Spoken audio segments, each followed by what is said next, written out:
Entonces lo que vamos a ver hoy es momento angular. O sea, momento angular es un tema que sigue en la misma lógica. Lo que vimos en la clase anterior con momento lineal, ahora voy a hacer un muy breve repaso de lo que vimos en la clase anterior. Pero lo que voy a apuntar a hacer en la clase de hoy básicamente es primero, en vez de agarrar y darles la motivación, darles la definición de momento angular, como están los libros, voy a ver si podemos entre todos deducir, hacer una especie de motivación de por qué necesitamos algo llamado momento angular. Y después sí, después en la siguiente parte de la clase vamos a dar la definición, eh, o deducción, depende de cómo lo quieran llamar. Después vamos a preguntarnos físicamente qué es lo que representa, o sea, por qué introdujimos esto, qué ventajas tiene, pero también qué representa físicamente. Y después, por supuesto, nos vamos a hacer una pregunta, que es la misma pregunta que nos hicimos en relación al momento lineal, que es la conservación. O sea, bajo qué condiciones nosotros podemos decir que esta cantidad, que ahora todavía no dijimos qué es, pero vamos a definirla pronto, se conserva. La idea de que una cantidad se conserva, de vuelta, es muy útil para relacionar el estado inicial y el estado final del sistema. Entonces, lo que nosotros en la clase anterior vimos es que si nosotros tenemos un sistema de muchas partículas, supongo que tenemos varias partículas que interactúan entre sí, y supongamos además, bueno, que también pueden estar bajo una fuerza externa, o sea, esto era un sistema de partículas donde el sistema eran básicamente todas las masas cuyas digamos, que estaban adentro de esta línea punteada, y las fuerzas internas del sistema eran las fuerzas que tenían su par en alguna de las otras masas adentro del sistema. Entonces, lo que nosotros dijimos es que podíamos, si consideramos que esto está bajo la acción de un montón de sumatorias de fuerzas externas sobre las partículas que van desde I hasta N, que son las partículas del sistema, entonces lo que nosotros hemos dicho es que podemos esencialmente reemplazar todo este sistema, toda la complejidad de estas partículas con sus movimientos bajo la acción mutua de las fuerzas de interacción entre ellas, por un único punto, que es lo que llamamos el centro de masa. Y que ese centro de masa, entonces, sigue una trayectoria, que si nosotros la queremos encontrar, estamos acá desde algún origen, y este es lo que yo llamo R grande, que es el R del centro de masa. Si queremos encontrar cuánto va esa trayectoria, tenemos que resolver básicamente la segunda ley de Newton, la masa total del sistema por la aceleración del centro de masa, donde lo que aparece con fuerzas son estas, son las fuerzas, lo que yo llamé Fx, que son las fuerzas, la sumatoria de las fuerzas que están aplicadas, que son externas del sistema. Y esto es perfectamente análogo a la segunda ley de Newton, solo que cuando la resolvemos lo que obtenemos es el movimiento de un punto del espacio, que es lo que se llama el centro de masa, que por supuesto no es lo mismo que entender todo el movimiento de todas las partículas. Es decir, que yo pueda trazar cuál es la trayectoria del centro de masa, no es lo mismo que yo pueda describir el movimiento de cada una de esas partículas a lo largo del tiempo alrededor del centro de masa. El problema este es mucho más difícil. El problema más fácil es escribir la trayectoria del centro de masa. Entonces, la estrategia que vamos a abordar en la materia, en general la vamos a ver, es una estrategia que va a ser particularmente útil cuando lleguemos al último tema, que se llama cuerpo rígido, es que básicamente vamos a dividir el problema de tratar un sistema de partículas en dos problemas distintos. El primer problema va a ser el problema de resolver cómo se mueve el centro de masa. O sea, y este es el problema que es fácil, porque este problema es la clase de problema que ya sabemos resolver, es decir, es una única masa puntual bajo la acción de una fuerza, calculamos la aceleración, resolvemos, etc. Esta es la mitad del problema. La otra mitad es entender, si sabemos cómo se mueve este punto, que es el centro de masa, la otra mitad del problema es entender cómo se mueven las masas estas alrededor del centro de masa. ¿Está bien? Si yo logro entender esas dos cosas, entiendo todo lo que hay para entender. ¿Ok? Voy a dar un ejemplo. Supónganse que yo quiero entender el movimiento de este objeto, que es además lo que se llama un cuerpo rígido. Es decir, es un sistema de partículas, pero no es un sistema de partículas cualquiera. Es un sistema de partículas que tiene una propiedad que lo hace más fácil, digamos, de lo que sería un sistema arbitrario, que es que dos pedacitos cualesquiera de este objeto, de este sistema, si bien pueden cambiar de posición, digamos, y hay muchos pedacitos que componen a este objeto, la distancia relativa entre dos puntos de este objeto nunca cambia. O sea, este objeto no se estira ni se tuerce, sino que si yo tengo dos puntos cualquiera en este objeto, la distancia entre esos dos puntos no cambia, no puede cambiar de ninguna forma ningún movimiento que yo haga. Entonces, lo que vamos a ver hoy, al final de la materia, y lo vamos a aplicar después cuando veamos el movimiento del cuerpo rígido, o sea, el cuerpo como este objeto que está acá, que la forma más general de describir el movimiento es, primero, como una traslación del centro de masa. O sea, qué es lo que pasa esencialmente con el centro de masa de este objeto. Y eso tiene que ver con las traslaciones de este objeto. Entonces, este objeto se puede trasladar, es una traslación del centro de masa y nada más, pero eso no describe todo el movimiento. Además de trasladarse, puede rotar sobre sí mismo. Es decir, puede tener un movimiento en el cual, además de trasladarse al centro de masa, las partículas, el resto de la parte de este objeto, ejecuta un movimiento de rotación alrededor del centro de masa. Entonces, ese es un ejemplo particular para lo que se llama un cuerpo rígido de la clase de estrategia que vamos a abordar en esta parte de la materia. Nosotros pasamos básicamente en esta segunda mitad de la materia a interesarnos en esto, a interesarnos en sistemas de partículas, no en una sola partícula, sino en muchas. Y lo que dijimos es, bueno, entonces podemos describir ese sistema como una partícula que está en el centro de masa, moviéndose bajo la acción de las fuerzas externas, pero eso no alcanza, eso nos deja todavía abierta el interrogante de cómo se mueven estas cosas alrededor del centro de masa. Lo describís como una partícula puntual cuando llevas la posición de esa partícula. Sí, o sea, básicamente es una superposición de dos movimientos. Es como que yo te diga la Luna girando alrededor, o la Tierra girando alrededor de sí misma. Este es un ejemplo que vamos a ver hoy. Al mismo tiempo, moviéndose alrededor del Sol. ¿Está bien? Vos, para describir el movimiento del centro de masa de la Tierra, te puedes olvidar por completo de que la Tierra está girando sobre sí misma. Y podés, de hecho, olvidarte de que tenés un planeta y pensar que lo único que tenés es un puntito. Es un puntito que justamente está donde está el centro de masa de la Tierra. Y ahí es donde aplicas esto con la ley de gravitación de Newton, que lo vamos a hacer de vuelta más adelante en la materia, y podés encontrar esa trayectoria, que es la trayectoria que hace una elipse que gira, que es la trayectoria de la Tierra alrededor del Sol. Ahora, eso no describe completamente el movimiento de todos los pedacitos del planeta Tierra que hay. Porque además de hacer ese movimiento, el planeta Tierra tiene otro movimiento más, que gira sobre sí mismo. Entonces tenés los dos movimientos uno encima del otro.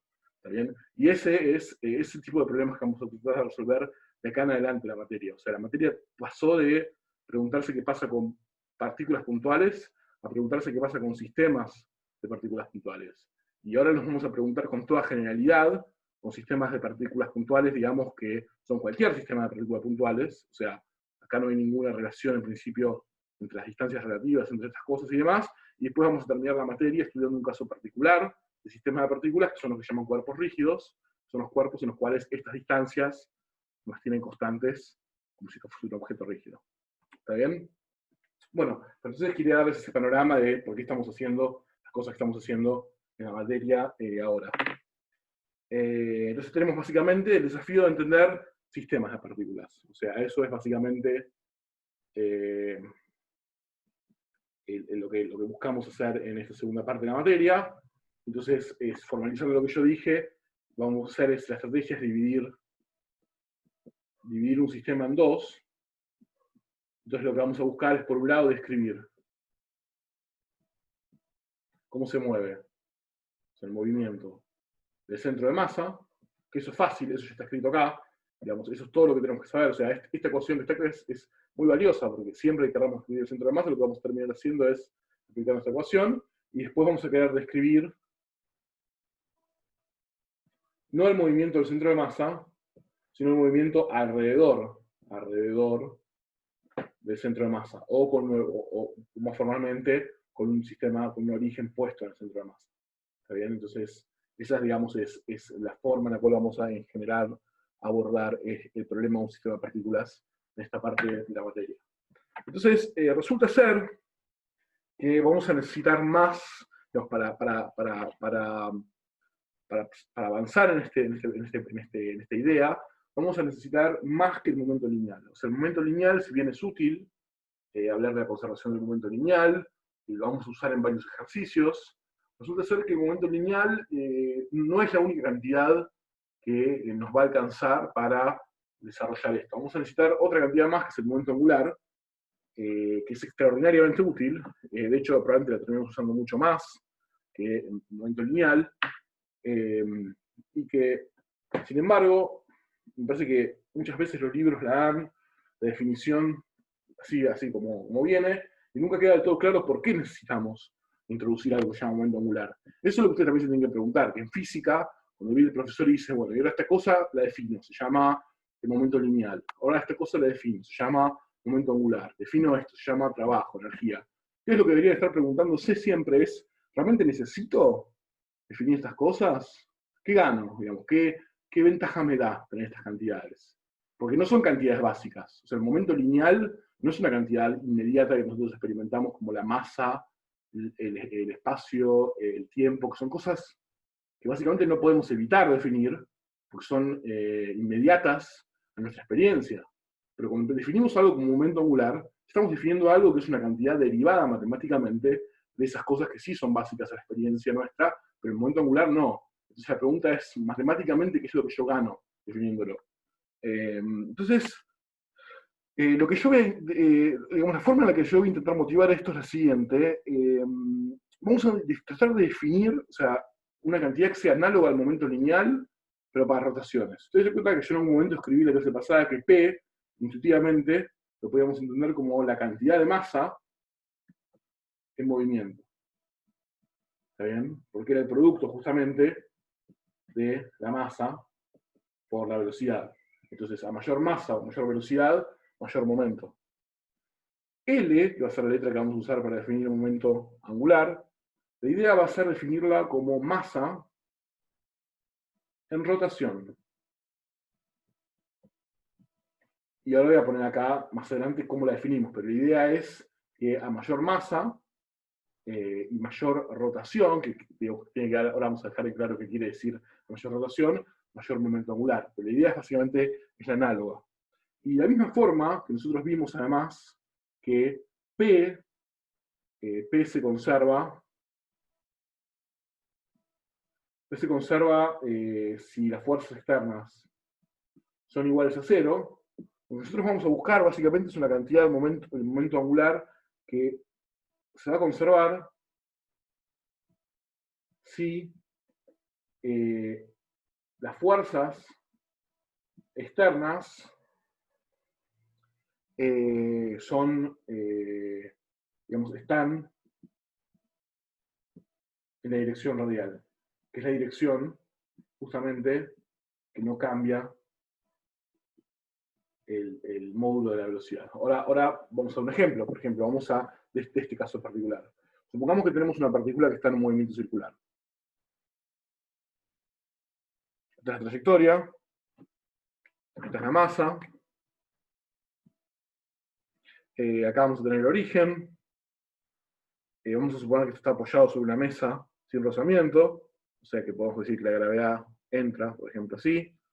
Y vamos a tener, por supuesto, si esto es un movimiento circular uniforme, vamos a tener la velocidad y el vector posición. Y si es un movimiento circular uniforme, entonces siempre, por supuesto, R es perpendicular a la velocidad. ¿Bien? O sea, esto avanza con R perpendicular a la velocidad. Entonces, yo les voy a hacer una pregunta a ustedes sobre este movimiento. ¿Se conserva P, el P de esta partícula, en este movimiento? No, porque al tener la aceleración centrípeta que te lo hace circular el movimiento, Claro, va a ir cambiando la dirección de la velocidad. exacto. O sea, P de esta partícula no se conserva. Su módulo sí. También estamos de acuerdo que el módulo de P sí, sin la flechita arriba, sí se conserva. Pero como vector no, porque cambia su dirección.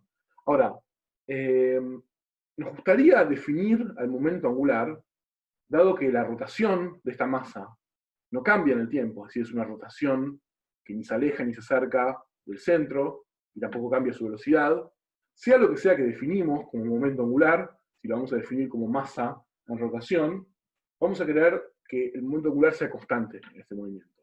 O sea, este movimiento así como está, no tiene no podemos decir que P es constante, no podemos agarrarnos del hecho de que P sea constante.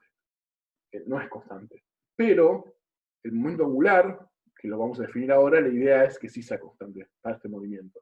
Y la idea justamente es, y ahí también va a quedar un poco claro por qué es útil, ¿está bien? Porque es un movimiento que es un movimiento lo suficientemente universal y sencillo como para que estaría bueno tener una cantidad que sea la misma a lo largo del tiempo, mientras la partícula está girando alrededor de un punto. Es decir, mientras la partícula no cambie su movimiento de rotación. Entonces, eso es lo que vamos a llamar masa de rotación, y vamos a tratar de pensar cómo definiríamos L, de forma tal de que se mantenga constante. Entonces, si nosotros queremos definir a un vector L, ¿está bien? Que sea constante en este movimiento. Sea constante en un movimiento circular uniforme. Entonces, lo primero que podemos empezar a hacer es preguntarnos qué cantidades son constantes acá. O sea, qué cosas son constantes en este movimiento. Y ver si las podemos combinar para armar una nueva cantidad que va a ser L, que las va a englobar a todas. Entonces yo les pregunto, en este movimiento que está acá, ¿me pueden decir algunas cosas que sean constantes a lo largo del tiempo? El radio, perfecto. El radio sería R sin la flechita, ¿bien? O sea, radio vector. Pero sin la flechita, ¿está bien? O sea, es la distancia del origen, no el vector posición. Perfecto, alguien dijo P. P también, o sea, es el módulo del momento. Eso es constante también, sin la flechita. Hay una cosa más que es constante.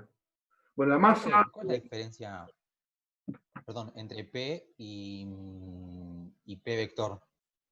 eso es, siempre en la materia que yo ponga así, esto es un vector. Ah, Que ponga y el otro es el así módulo. eso es lo mismo que esto. Es el módulo del vector. ¿Está bien? ¿Y P vector vendría a ser el momento? P vector es el momento. P vector es la masa por la velocidad. Ajá. Es Claro, lo que ahí no está representado en el ¿cómo se llama? No, es verdad, tienes razón. Si yo pongo acá M por B y lo llamo P, ahí está. Es paralelo a la velocidad. ¿Bien? Perfecto. Alguien dijo la masa, es verdad, la masa se conserva, pero decir que la masa se conserva es casi lo mismo como decir que la masa se conserva y la velocidad se conserva. Entonces el momento se conserva. El módulo de la velocidad, ¿no? Se conserva. O sea, digamos, no, es verdad que la masa se conserva, pero falta entonces una más. Alguien dijo aceleración angular. Está bien, o sea, la aceleración angular es constante, eso es cierto, pero es o sea, el hecho, digamos, eso está implícito en el hecho de que P, el módulo, sea constante, ¿no? O sea, si esto estuviese girando cada vez más rápido, no podría valer que el módulo de B o de P es constante. Entonces, eso es como redundante, decir que se conserva la aceleración angular. El centro de giro está bien, el centro de giro se conserva, pero si no se conservase no sería un movimiento circular. O sea que de alguna forma también es como medio paradójico. Hay algo que no es trivial, que se conserva, no, el peso se conserva desde el momento que se conserva la masa. Hay algo que se está conservando en este movimiento, que no es trivial, que no es ninguna de las cosas que ustedes están diciendo en este momento. ¿La energía? Eso va a venir más adelante en la materia. El plano de giro, exacto. Lucas le dijo, está, el plano de giro. O sea, ustedes pueden imaginarse que yo vengo y inclino este pizarrón. Si yo inclino el pizarrón, la masa, digamos, puede seguir moviéndose ahora con el pizarrón inclinado. Es decir, yo puedo tener un movimiento circular en un plano, yo puedo torcer ese plano y el movimiento sigue siendo circular con todas estas cosas conservándose. Entonces yo, al hacer esto, digamos, estoy cambiando algo en el sistema que no cambie ninguna de estas cosas que están acá. Entonces, yo lo que tengo que asegurarme, si el movimiento es circular en un plano, entonces yo tengo que asegurarme que la normal del plano es constante. En este caso, si la normal del plano es z, que sale hacia arriba, entonces la normal del plano de giro, donde está contenido el giro, decir que se conserva eso es lo mismo que decir digamos, que el movimiento siempre ocurre en un plano cuyo normal es z, es decir, hacia arriba. Igual, profe, ahí te puede cambiar, por ejemplo, si vos torcés el plano, te puede afectar en la gravedad. A ver, imagínate que no hay gravedad. Imagínate que estamos en el espacio exterior. Estamos en el espacio exterior, en el espacio intergaláctico. Hay dos observaciones importantes para hacer. Sí, es verdad que cuando yo muevo esto, en el momento en que yo lo muevo, puede haber aceleraciones y demás. Ahora, si yo lo llevo de una posición a la otra, una vez que las aceleraciones pasaron y todo, yo puedo tener distintos planos con todo esto igual. O sea, eso lo ven, ¿no? Si esto está en un plano así, si el origen está acá en el medio, ¿no? Yo lo tengo así. Y después de que yo hice este movimiento, lo inclino para el otro lado y sigue moviéndose ahí adentro, entonces ni el módulo de R, ni el módulo de P, ni la masa cambiaron. ¿Okay? Simplemente se torció todo. Como vectores sí cambiaron todas las cosas, pero no en sus módulos.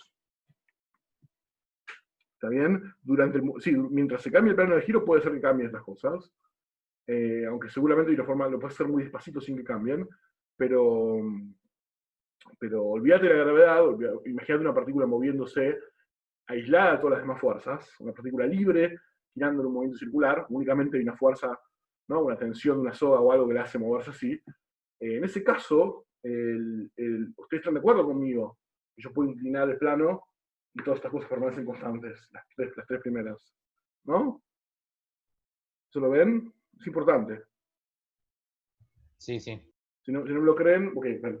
Entonces tenemos tres cosas, encontramos tres cantidades físicas que en un movimiento circular son constantes, que son el vector posición, mejor dicho, el módulo del vector posición, el módulo del momento y la normal del plano. Entonces, yo puedo venir y decir, bueno, vamos a arriesgarnos, vamos a definir, por ejemplo, entonces, a L como el producto de todas las cosas que sé que son constantes. ¿Por qué? Bueno, porque si esto es constante, esto es constante, esto es constante, el producto, esto entonces va a ser constante en un movimiento rectilíneo uniforme. Por supuesto que ustedes pueden venir y decirme, banca, esta no es la única forma de construir una cantidad combinando estas cosas que son constantes. Por ejemplo, si yo hago R más P y todo esto en Z, esto también es constante en el movimiento circular. Porque de vuelta, todas las cosas que aparecen en esta fórmula son constantes, entonces todo es constante. O podrían venir y decirme, no sé, R cuadrado, P cuadrado, Z también es constante. Hay una cantidad enorme de formas de combinarlas de forma tal que quede una constante. Bueno, yo tengo algo para decir al respecto, que es esta que está acá, seguro es una mala idea. ¿Por qué?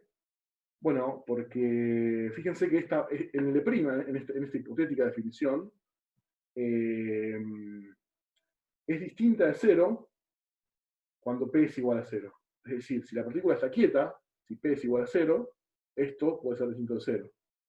Y la idea es que no haya, o sea, si no hay movimiento no puede haber, o sea, si no hay velocidad, no puede haber rotación.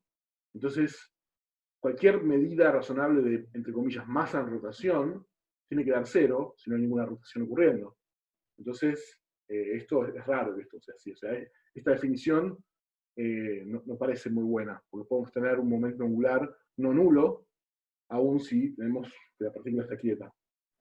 Esta que está acá, bueno, esta que está acá y esta que está acá, las dos cumplen que se hacen 0, si P es 0, efectivamente, solo que de momento vamos a descartar esta, de momento al menos, simplemente porque esta es mucho más sencilla. Esta es simplemente la forma más sencilla de construir una cantidad que involucra las tres cosas que yo dije, que es constante en un movimiento circular. ¿Está bien? Y esto es constante porque, bueno, esto se conserva, esto es porque es constante el radio de giro. Esto es porque es constante el módulo de la velocidad en el movimiento circular, y esto porque es constante el plano de rotación. Cada una de estas tres cosas en un movimiento circular uniforme es constante, entonces su producto también. Es siempre MCU, estamos hablando de MCU, movimiento circular uniforme. Bueno, entonces tenemos un candidato para el momento angular. Fíjense que no estamos buscando en un libro cuánto vale el momento angular, sino que estamos tratando de pensar nosotros cómo haríamos para definirlo de forma tal que tenga sentido. De que, por ejemplo, en una situación con un movimiento circular uniforme sea constante. Entonces tenemos un candidato. Tenemos el candidato que es esto. Bueno.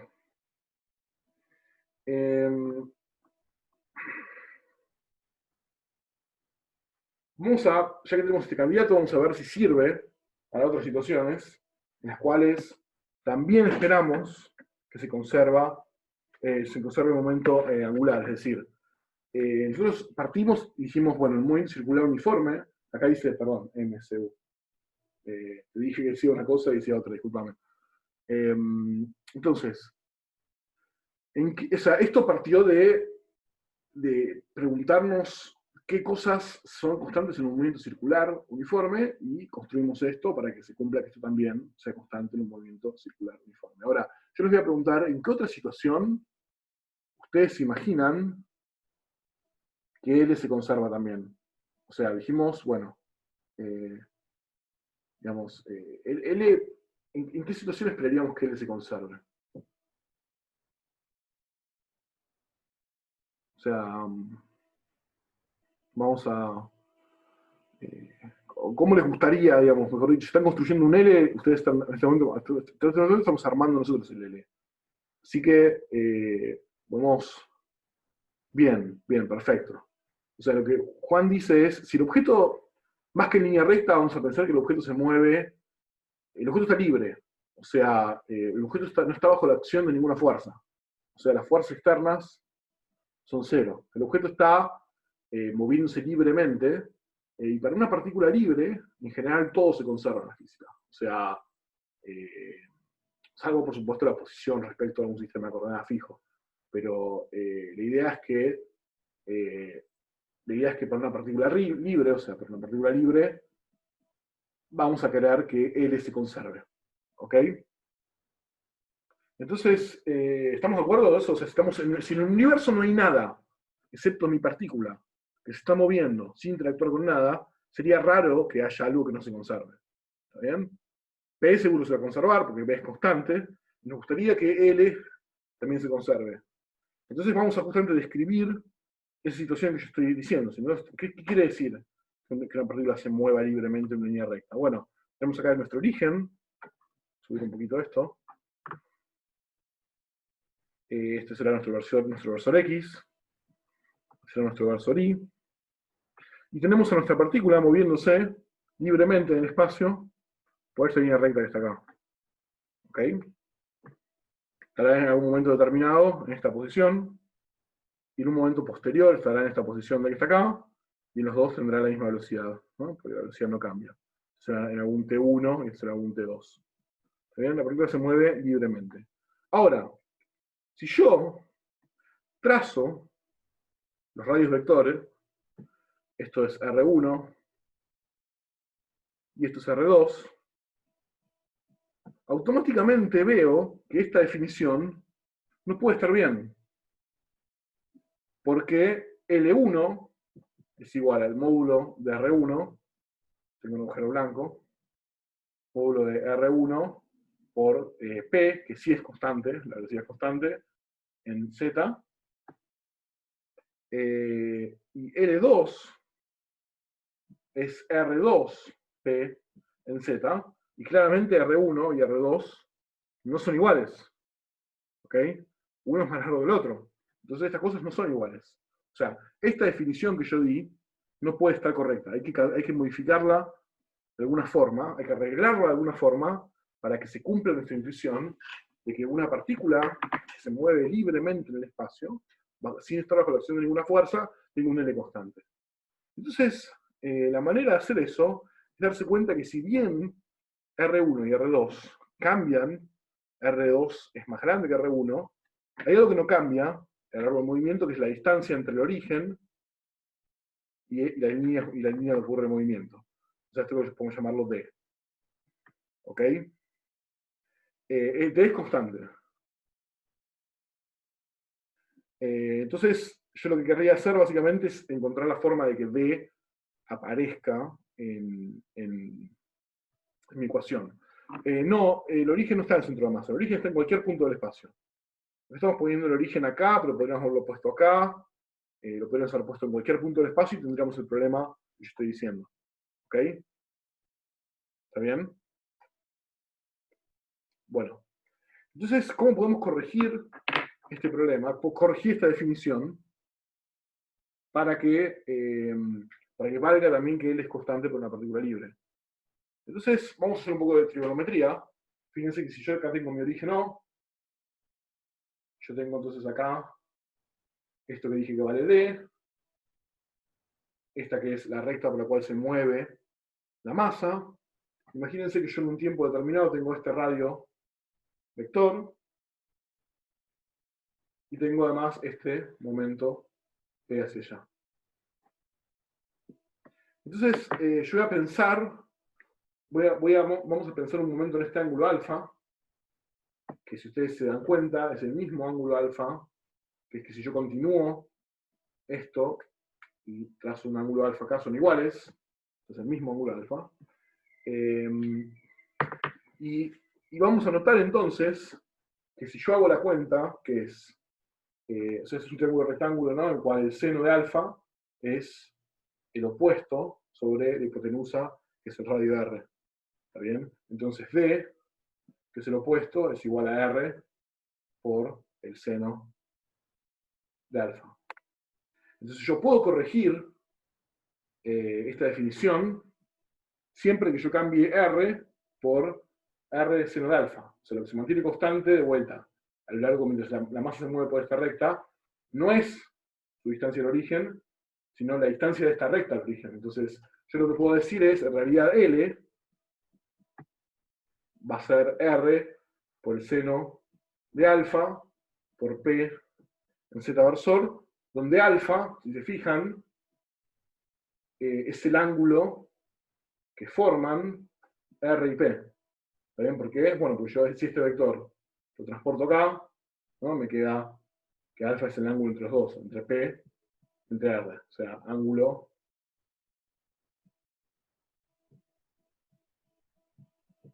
Entonces, ahora sí, esto sí es constante para este movimiento. ¿Por qué? Bueno, porque esto que está acá, R seno de alfa vale D, que es constante, y P también es constante, y esto es constante. ¿Ok? Fíjense que esta definición nueva no me deshace la anterior, no me arruina lo que yo vi para el movimiento circular uniforme. Esto es perfectamente válido, porque en un movimiento circular uniforme, fíjense que R y P tienen un ángulo de pi sobre 2. O sea, alfa sería pi sobre 2. Y el seno de pi sobre 2 es 1, o sea que en el movimiento circular obtengo lo que yo había descrito antes para el movimiento circular, pero además al agregar ese seno de alfa multiplicando, hace que también sea válido para el caso de una partícula que se mueve libremente. ¿Me siguieron más o menos hasta acá? ¿Por qué entonces esto es constante? Yo no entendí muy bien, profe, esta última parte que dijiste, en donde lo comparaste con el ejemplo del movimiento circular. Bien, yo lo que dije es, ok, si nosotros partimos de esto que está acá, que es lo que nosotros dijimos, combinamos cosas que eran constantes en un MCU para llegar a esta expresión, llegamos a esta expresión y la probamos en esta otra situación en la cual dijimos, esto debería también ser constante. Pero resulta ser que no servía. No servía porque R puede cambiar, puede aumentar. Lo que era constante es la distancia de esta 0 acá. Entonces, cuando hicimos trigonometría acá, vimos que lo podíamos corregir agregando un seno de alfa, donde alfa es el ángulo entre R y el vector momento, entre R y P. Hicimos trigonometría y llegamos a eso.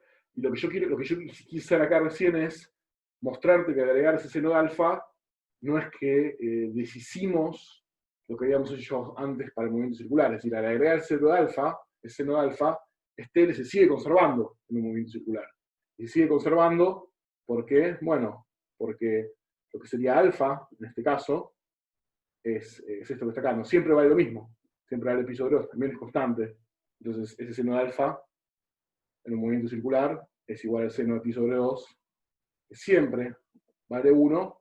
Entonces llegamos a la misma ecuación que tenemos acá. R por 1 por P para el movimiento circular. Si partimos de esto y aplicamos al movimiento circular, llegamos a la que habíamos encontrado para el movimiento circular. O sea que al agregar el seno de alfa no fue en detrimento, digamos, no deshizo la validez de esta fórmula. Simplemente mostró que es un caso particular de esta. ¿Está bien? Sí, sí, gracias, entendí.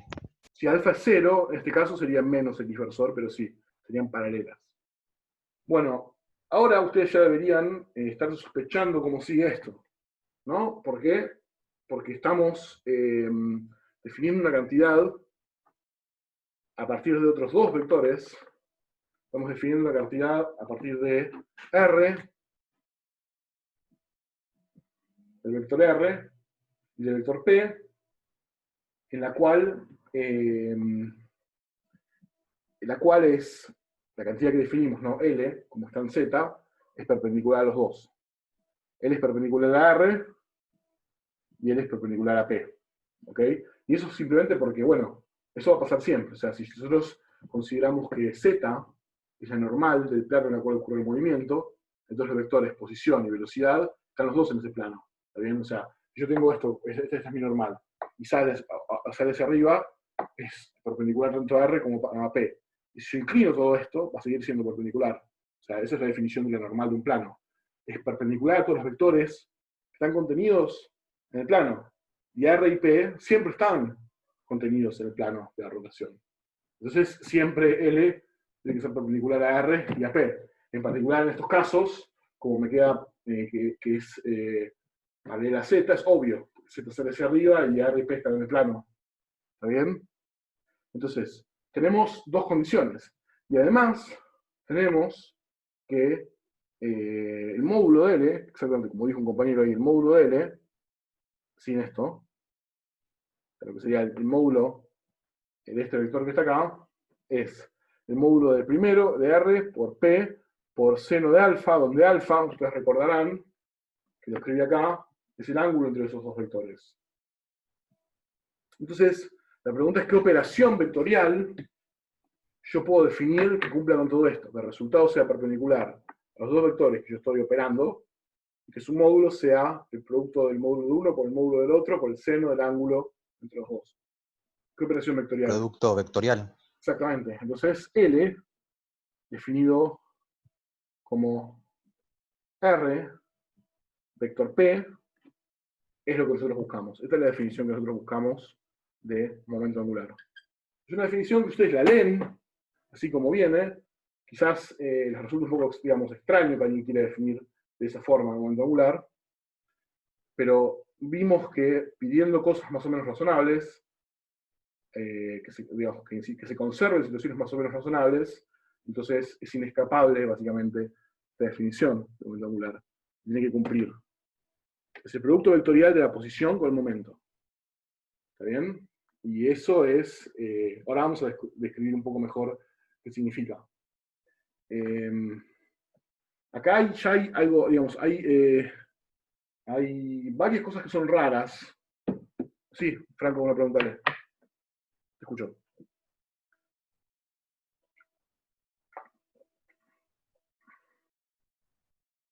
Porque lo que le llamamos nosotros, más que movimiento rectilíneo, lo que nosotros dijimos es que estamos tratando de una partícula libre. Es decir, una partícula que está flotando sola, sin que actúe ninguna fuerza sobre ella.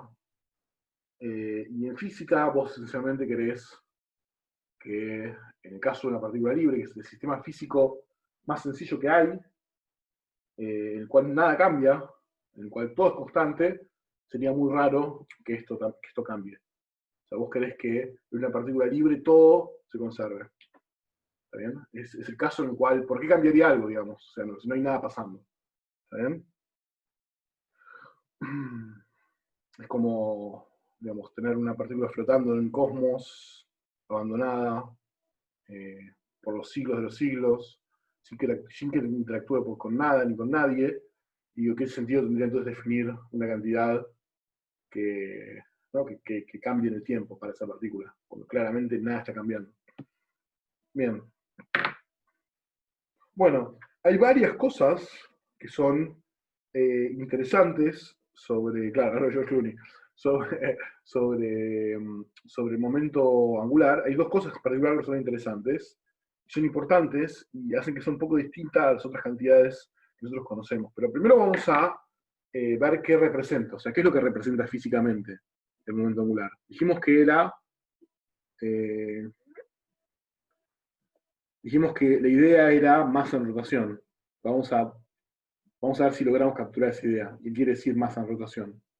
Entonces vamos a imaginarnos tres situaciones. Vamos a imaginarnos que tenemos un sistema así, de coordenadas, donde esto es X, esto es Y, y Z entonces por la regla de la mano derecha es hacia arriba, Z hacia arriba. Vamos a imaginarnos que tenemos una masa, que está por acá, y esa masa lo que tiene es un vector R, y se mueve, supongamos, en esta dirección, con un P hacia allá. Bueno, entonces, la pregunta es, ¿cómo es el L de cómo cambia el L en relación a estos parámetros, y en particular cómo es el L de esta masa, de este sistema? Entonces, fíjense que el L aumenta a mayor radio de giro, o sea, mayor el radio de la rotación, mayor el momento angular. Y aumenta también con la velocidad. O sea que mayor velocidad, mayor momento angular. O sea que esta rotación que está acá, lo que quiere decir es a mayor, cuando tienes una rotación que es mayor distancia de tu origen y más rápido, entonces tenés mayor momento angular. Si la desacelerás o bajás el radio, vas perdiendo momento angular. ¿Está bien? Pero hay otra cosa más que está implícita en esta fórmula de momento angular, que es la siguiente. Fíjense, ¿qué pasa si yo traslado este vector P acá al origen? Y ahora me pregunto en qué dirección apunta el producto vectorial de R por P. ¿En qué dirección apunta el producto vectorial de R por este vector P?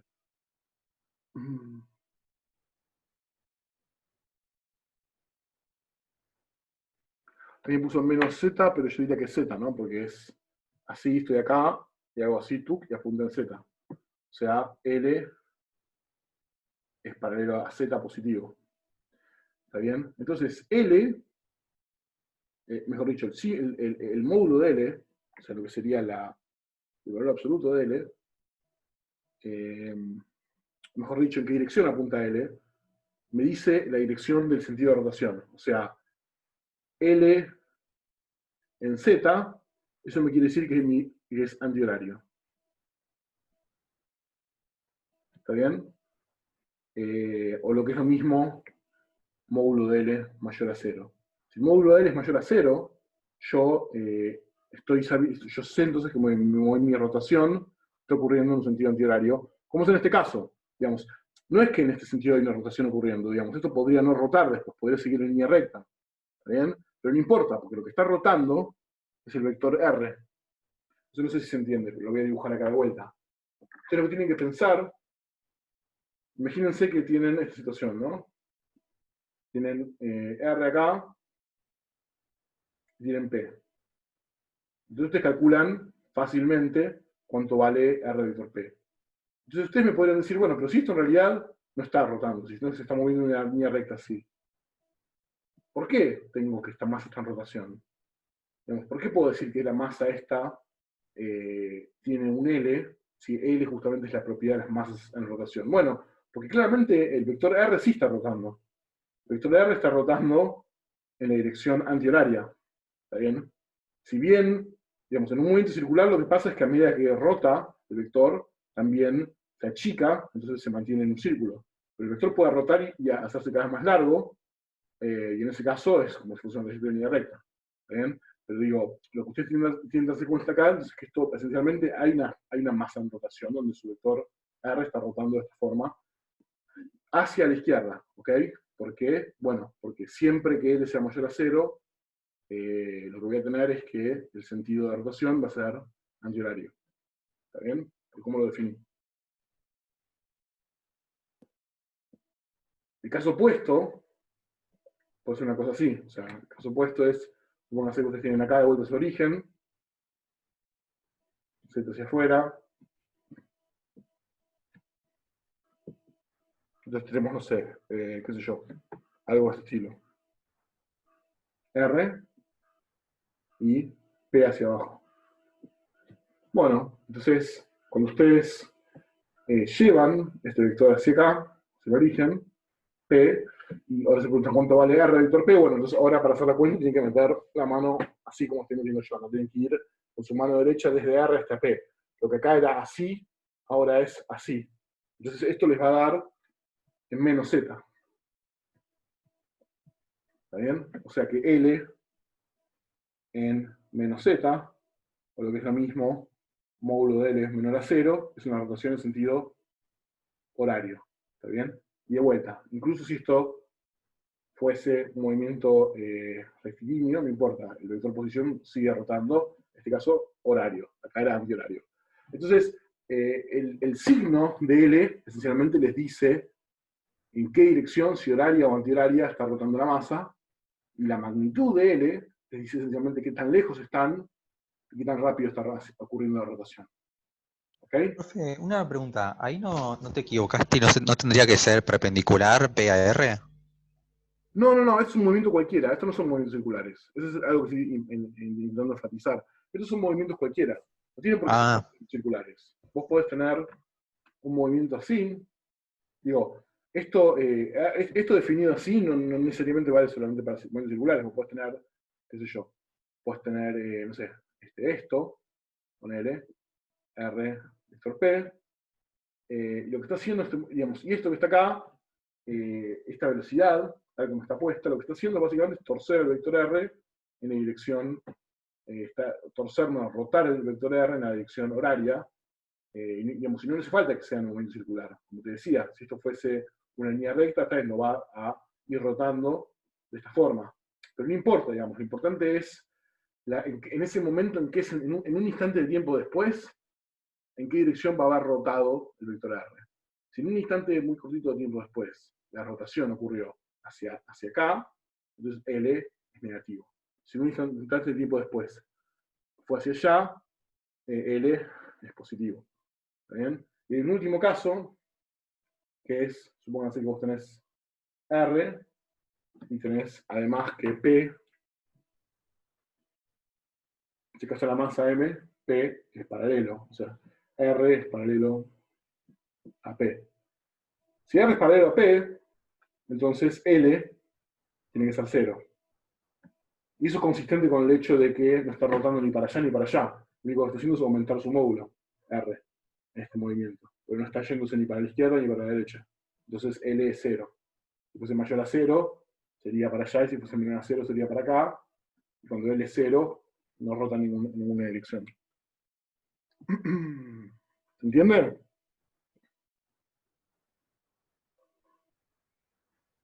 Sí. Perfecto. Pero digo, entienden que esto, digamos, entienden cuál es. Entonces empieza a ser más o menos claro cómo leer L. ¿Está bien? Si yo vengo y les digo, miren, no sé, hay un objeto moviéndose en este plano, con un L chico y negativo, ustedes inmediatamente se tienen que imaginar un objeto que se está moviendo o bien muy cerca del origen, o bien muy lento, y como es negativo, se lo tienen que imaginar moviéndose en sentido horario. ¿Está bien? La masa también juega un papel. O sea, en realidad la masa juega un papel porque es P y la masa. Entonces, a mayor masa, justamente esto es masa en rotación, ¿no? Bueno, ahora que definimos a L, lo dibujimos, tratamos de entender qué significa su signo, qué significa su valor absoluto, hay dos cosas para decir sobre L que son extremadamente importantes. La primera es, ¿por qué ¿Por qué definimos a L como R vector P y no como P vector R?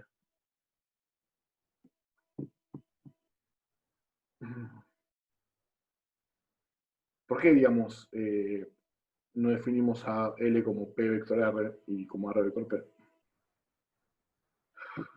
O sea, si hubiésemos definido a L de esta manera, esto sería lo mismo que, por la propiedad anticonmutativa del producto vectorial, claro, sería lo mismo que esta, ¿no? Entonces, lo que está pasando acá es que básicamente estamos siguiendo una convención. La convención es precisamente esta, que es que queremos que sea positivo cuando es antihorario y sea negativo cuando es horario. Si lo hubiésemos definido de esta forma, hubiese sido al revés. Hay una decisión que tomar, ¿está bien? La decisión es que sea positivo en el sentido antihorario y negativo en el sentido horario. Y esa decisión es la misma que decir que está definido por el producto del tirabuzón, de la regla de mano derecha. Si lo hubiésemos definido de esta forma, diríamos, o bien, o sea, sería básicamente una situación en la cual cambiamos la convención de la regla de la mano derecha por la opuesta. Pero no es lo que nosotros hacemos usualmente. Entonces, acá hay una decisión arbitraria, cuando lo definimos de esta forma, que es justamente adoptar la regla de la mano derecha para el producto vectorial. ¿Está bien? Entonces, en ese caso, es positivo cuando es antihorario y es negativo cuando es horario. ¿Está bien? Ni siquiera los yankees hacen eso. O sea, digo, realmente no estoy muy seguro. Eso sería algo. Eso. Bueno, ¿ves? Hay algo que puede ser interesante. Voy a buscar, subir a campus, pero si hay alguien en la historia de la física, digamos, más o menos contemporánea, algún país o alguien que se empecinó en no usar la regla de la mano derecha. Bueno, pero hay otra cosa más que es rara. O sea, esto es prácticamente lo mismo que decir que él es un pseudovector. Había otro pseudovector en la materia, ¿se acuerdan? Que definimos otro. ¿Cuál era?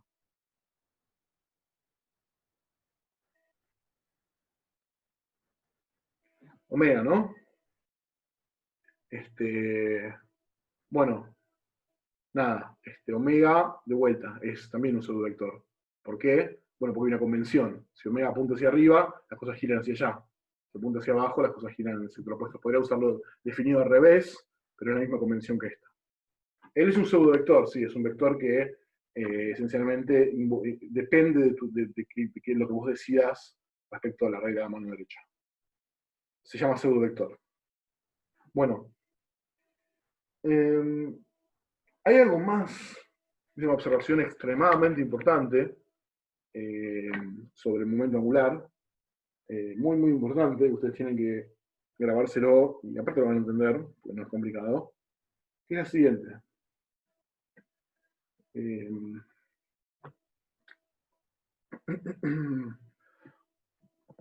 Supónganse que tenemos un origen acá, O. No, ¿por qué serían todos así? Pero vos empezás definiendo la posición y después, en base del producto, o sea, si vos tenés, mejor dicho, si vos tenés si vos tenés vector por vector, eso es un pseudo-vector. Si vos tenés pseudo-vector por pseudo-vector, pensalo un poco, eso es un vector.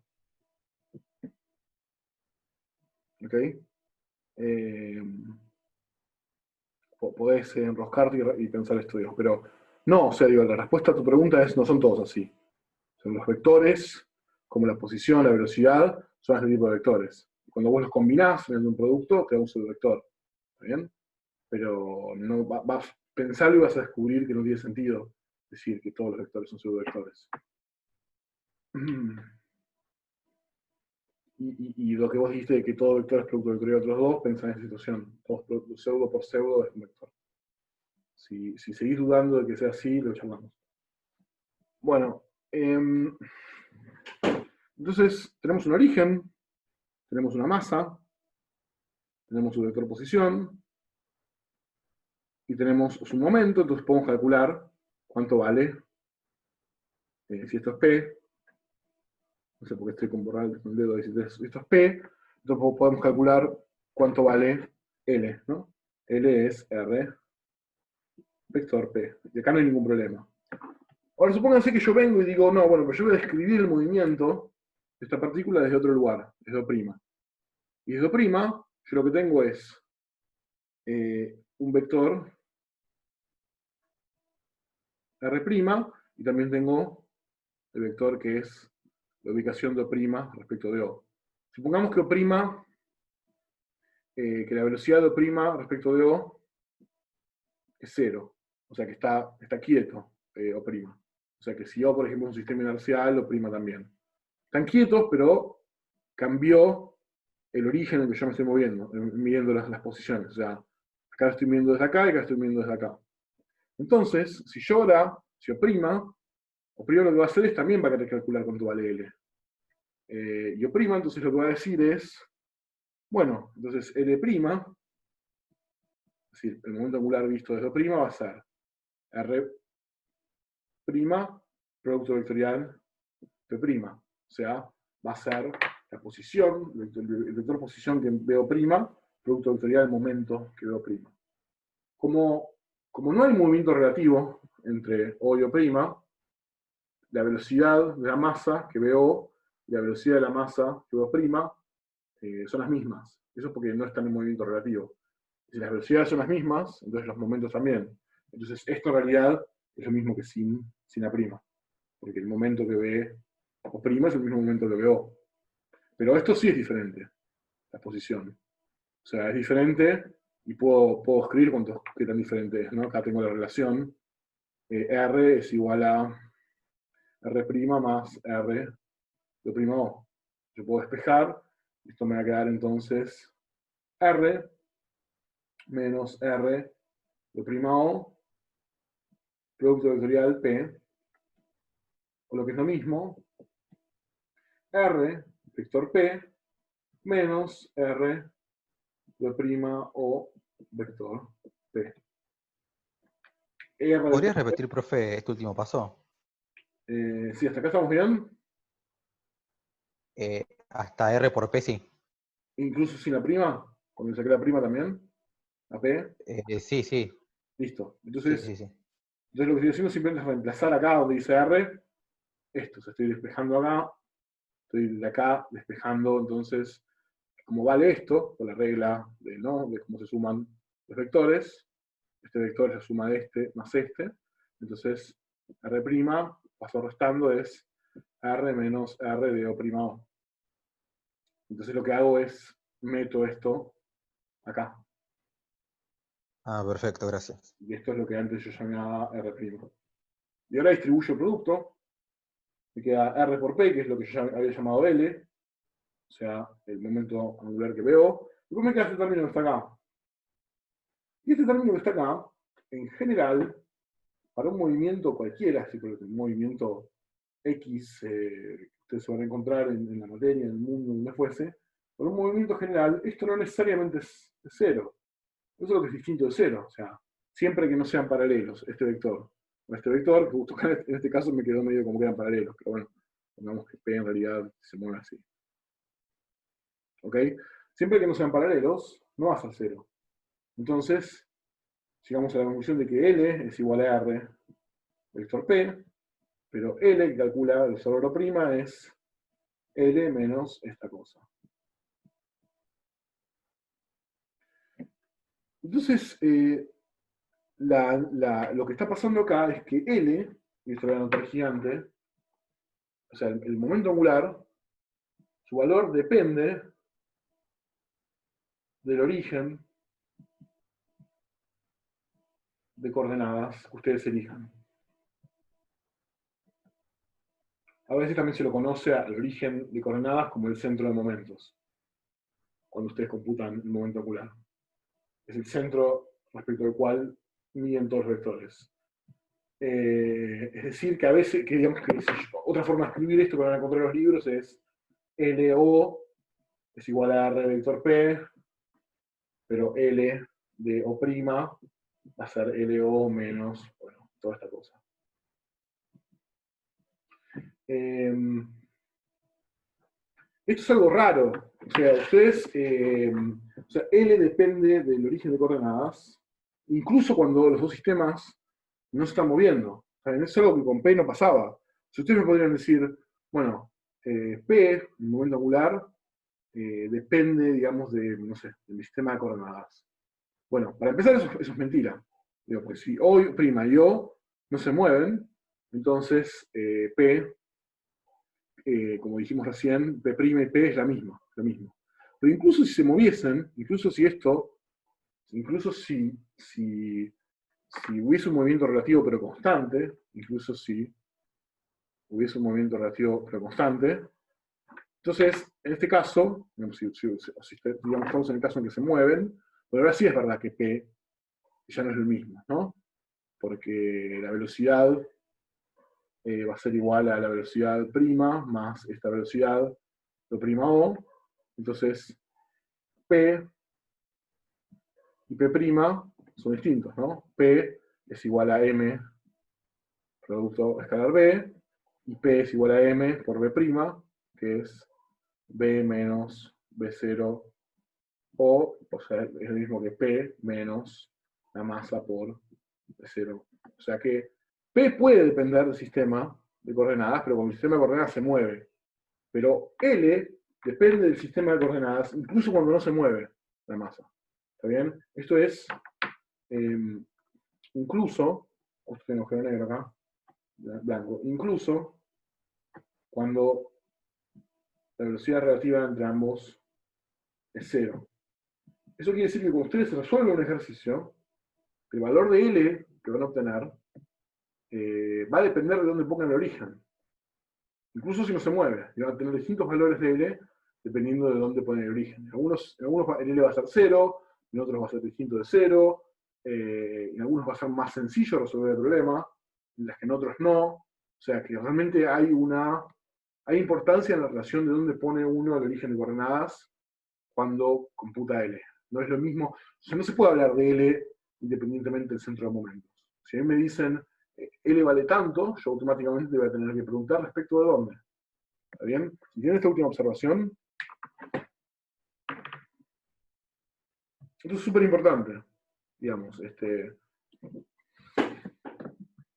Profe, ahí donde vos pusiste el momento prima, y bueno, este último en rojo que dice M paréntesis B prima, digo, perdón, vector B, visto desde O prima de O, ¿abajo vendría a ser lo que sigue o era de otro lado? No, acá, ¿dónde? Perdón, ¿Cuál razonamiento lo terminaste acá en el... pero para, ¿dónde estamos ¿está ahora? escrito en rojo? Sí, ¿Derecha o izquierda? izquierda. Acá. No, esto lo que yo quise decir con esto es que la situación es análoga a lo que pasa con P, solo que con P se tienen que mover, tiene que haber movimiento relativo entre los dos sistemas. Y lo que dije fue simplemente, hice la misma, o sea, y calculé cuánto vale P vale M por B, entonces B', si yo, digamos, esta es cómo se transforman las velocidades, ¿no? Lo mismo que acá, despejo B' como B menos B o prima O, y lo meto acá, o sea, donde dice MB', que es lo que calculé P', me queda la misma cosa, me queda P menos otra cosa, y no me quedan iguales. Yo lo que quise mostrar con esto es que si la velocidad no es cero, P depende, pero que L es todavía peor. L depende incluso cuando la velocidad entre los dos orígenes es cero. ¿Ok? Esto, digamos, esto es un poco al margen, lo importante está acá. Sí, sí. ¿Está bien? Bueno, vamos a hacer un ejemplo súper fácil, digamos, de por qué esto vale.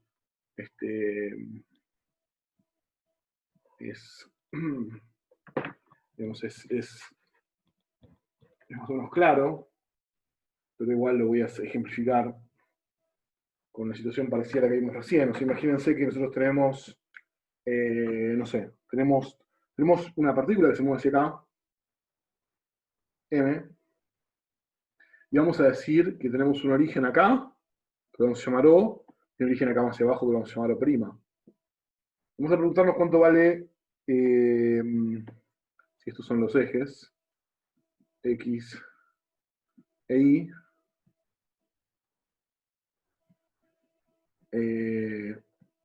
Entonces, vamos a preguntarnos cuánto vale L para O y cuánto vale L para O', y vamos a ver que no necesariamente son iguales, de hecho son en general distintos. El caso más sencillo es calcular, si esto es P, es calcular cuánto vale L para O. Porque para O, la perspectiva de O, R es digamos, es R en X versor.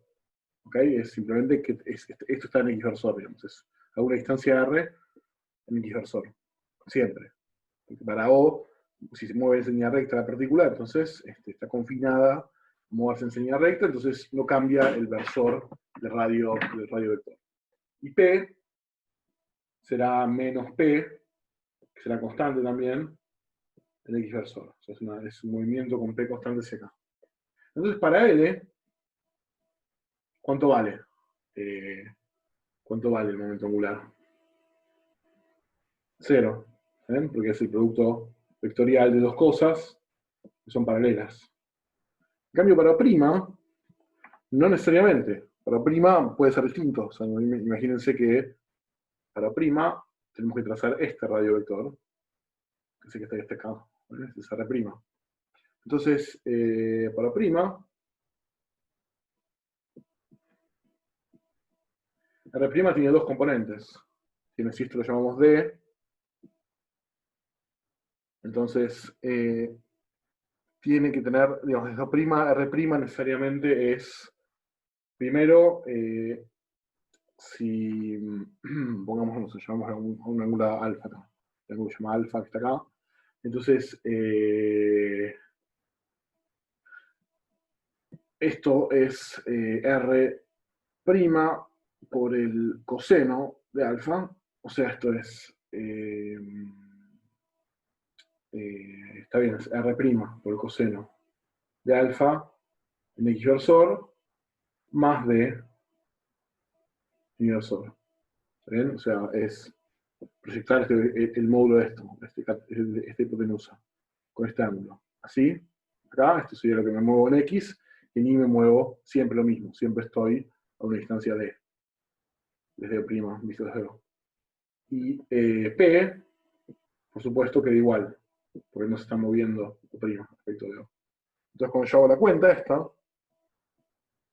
desde O', lo que tengo que hacer es este vector, R' coseno de alfa en X versor más D en Y versor, producto vectorial menos P en X versor.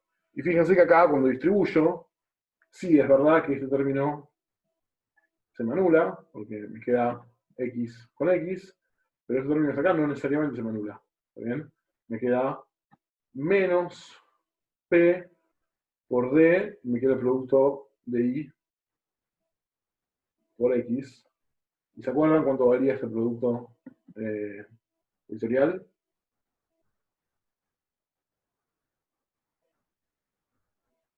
Z o menos Z. Podemos pensarlo incluso desde lo que sabemos del momento angular. ¿Cómo tiene que ser el momento angular para este movimiento desde prima? ¿Qué signo tiene que tener el momento angular? O sea, positivo, ¿no? Porque dijimos que es positivo si me estoy moviendo en la dirección antihoraria. Entonces, este tiene que ser menos Z. O sea, P de en Z. ¿Está bien? Dijimos que tiene que ser positivo porque, bueno, porque este radio vector se está rotando en la dirección antihoraria. Bueno, y esto claramente no es lo mismo que 0 en general, a menos que D sea 0. Entonces ahí tenemos un ejemplo de cómo L, que yo computo, depende de donde yo pongo mi origen de coordenadas. Y eso en general va a pasar y es algo que tienen que tener en cuenta. ¿Está bien? Profe, una pregunta. Yo no entendí ahí por qué pusiste, en el primer caso de todos, pusiste en O que el vector R es R de X. ¿No debería haber sido su descomposición en X, como pusiste en... Pero no tiene composición en X, ¿no? O sea, lo voy a dibujar acá de vuelta porque está un poco ya lleno de cosas. La masa dijimos que se mueve acá, sobre esta línea recta, y está confinada, ¿no? Se está moviéndose así con esta velocidad, o sea, se mueve esta línea recta, entonces el vector posición desde O es siempre esto, ¿no? Claro, está bien. El único Yo me había confundido con... pero entonces esa R que está ahí escrita, ¿qué vendría a representar en el dibujo? Esa, la primera. esto. Claro, me confundí No, sí te la entiendo, diagonal con... se confundía porque Listo, estaba listo. cerca. Claro, Ahí está, gracias. es esto, el módulo. Bien. El momento angular se conserva, bueno, es una pregunta muy buena, pero todavía no vimos bajo qué condiciones se conserva el momento angular, así que vamos a responder exactamente tu pregunta, haciéndonos otra pregunta antes, que es justamente esa, ¿cuándo se conserva el momento angular? Vamos en proceso de responder esa pregunta, que es la que estoy por responder ahora, te va a quedar claro si se conserva o no dependiendo del punto. Entonces la pregunta que hace el compañero es muy buena, es, bueno, ¿cuándo se conserva L? Vimos un par de ejemplos, o sea, vimos en un momento circular, se conserva, en una partícula libre se conserva, pero en general, ¿qué tiene que cumplir el sistema para que se conserve? Bueno, entonces, vamos a pensar primero en el caso más sencillo, que es, en vez de pensar en un sistema de partículas, vamos a pensar en una única partícula. Vamos a pensar tenemos acá nuestro origen, tenemos acá alguna partícula, M, con su R y su P. Entonces tenemos su L es R, vector P, desde acá, ¿no? Desde O. Entonces, si yo quiero preguntarme si se conserva L, lo que puedo preguntarme es cuánto es su derivada respecto del tiempo. Si su derivada respecto del tiempo es 0, significa que es constante, se conserva. O sea, si dl sobre dt es igual a 0, esto es exactamente lo mismo que decir, bueno, L se conserva, porque es constante. La única forma de que su derivada sea 0 es que sea constante, que no dependa del tiempo. Entonces lo que vamos a hacer es derivar esto que está acá. Esto es un producto, y todos los productos que se precian de llamarse como tales, se derivan con la regla del producto. Se puede demostrar, no sé si lo hice alguna vez en la materia ya, pero sí, lo hice cuando hicimos sistemas inerciales, un montón. La derivada de L respecto del tiempo es la derivada del primero respecto del tiempo por P más R por la derivada de P respecto del tiempo. Y acá ustedes ya automáticamente me pueden decir varias cosas sobre esto que está escrito. Primero, ¿este término cuánto vale?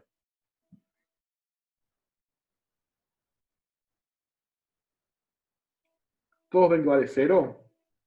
Vale 0 porque dr sobre dt es b. Y p es igual a m por b. Entonces p es paralelo a b. Entonces p, producto vectorial, b es igual a 0. ¿Ok? Y después de este término que está acá, nosotros también sabemos cuánto vale esto. Esto es justamente la segunda ley de Newton. La derivada del momento vale la fuerza que actúa sobre la partícula. ¿Está bien? Entonces, llegamos a la conclusión de que la derivada para una partícula sola, aislada, digamos, sola me refiero para un sistema de una única partícula, la derivada del momento angular respecto del tiempo es R, producto vectorial, F. ¿Ok? Y esto que está acá recibe un nombre, se lo llama torque. Torque del latín torquere, latín torquere sería una cosa así, torcere, esto se pronuncia como una K, que significa torcer. Por si alguna vez se preguntaron por qué se llama torque. Bueno, esto se llama torque, se define así, como el producto de R por F. Entonces, trivialmente, digamos, lo que acabamos de definir básicamente es que la derivada de L respecto de el tiempo es igual al torque. Para una partícula, en un sistema una única partícula, esto es lo que vale siempre, y automáticamente entonces también queda claro en qué situación se conserva el L de esa partícula. L se conserva si, solamente si, el torque es igual a 0. ¿Ok? Profe, ¿qué pasó en el, ¿cómo se llama? Ahí abajo de RDT, en lo que escribiste en azul, que no entendí. Ahí sí, esos pasos. Acá, bien, yo lo que estoy tratando de explicar es por qué este término se hace 0. Entonces, el término es 0. Entonces, lo que hice fue, primero, aquí hay como varios pasos, ¿no? Primero, bueno, la derivada de A respecto del TT es la velocidad. Ahí estamos de acuerdo. Esa es la definición de velocidad, ¿no? Sí, sí. Y el momento P es la masa por la velocidad. Es un numerito escalar por la velocidad. Entonces son paralelos. Siempre que vos tenés un vector que es un múltiplo de otro, son paralelos. Entonces, lo que vos tenés acá adentro, que es la velocidad, justo acá lo escribí al revés, pero es lo mismo. Lo que tenés acá, que es la velocidad por P, eso tiene que dar 0, porque son vectores paralelos. La velocidad y P son paralelos, su producto vectorial es 0. Claro, sí, sí. ¿Vale? Y ahí justo te dio 0 que la derivada de L de T, porque es constante, podría haber sido... No, este término es 0 nomás, el primer término. Vos me quedaste otro que está acá. O sea, Sí, sí, sí, eso lo entendí.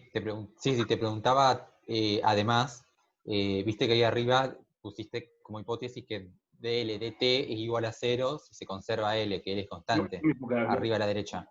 Sí, esto es la definición de que se conserve L, que su derivada sea 0. Entonces yo estoy derivando, estoy aplicando la regla del producto, estoy viendo que tengo dos términos, estoy viendo que el primer término es 0 siempre, Sí, sí. en matemática, y el segundo término es entonces el que me va a definir si la derivada es 0 o no. Y ese término lo que vimos es que me queda R, vector, la fuerza que actúa sobre la masa, sobre la partícula. Si esto que está acá, que es lo que yo llamé torque, vale 0, entonces L se conserva. Y si no, no.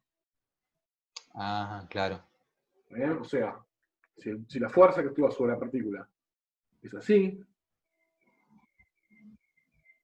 entonces, dado que el torque es R, producto vectorial, la fuerza, y son paralelas, la fuerza, que es radial, la fuerza no me está cambiando el L.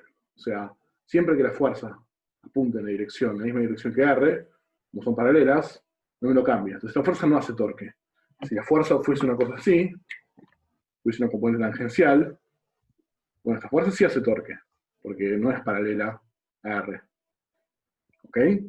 Claro, ¿y qué significado, profe, vendría a tener, por ejemplo, que la derivada de L venga a ser el torque? O Acá sea, que le respondo un par de preguntas que aparecieron antes y la respondo. sí, Se perfecto. conserva cuando no cambia la aceleración angular. O sea, vos tenés un eje de rotación y vos tenés aceleración angular, que sería la derivada del vector. Entonces, vos decís, cuando no cambia la aceleración angular, yo diría que más bien cuando no cambia para un movimiento confinado a un plano como este, cuando no cambia la velocidad angular, ¿no? Porque si hay aceleración angular, entonces probablemente hay un torque. Probablemente no, hay un torque. Lo que vos probablemente quisiste decir es la velocidad. Ahí está. Bueno, y F, la pregunta de Facundo es, en este caso, fuerzas externas o internas no tiene sentido. El sistema es una única partícula, así que no puede haber fuerzas internas. Digamos, únicamente tiene sentido hablar de fuerzas internas en un sistema cuando tenés dos. ¿Está bien?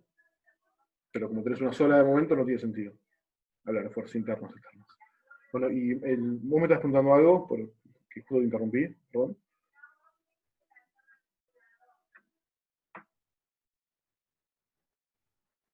estabas por preguntar una cosa, te interrumpí con las preguntas, o ya está, ya quedó claro.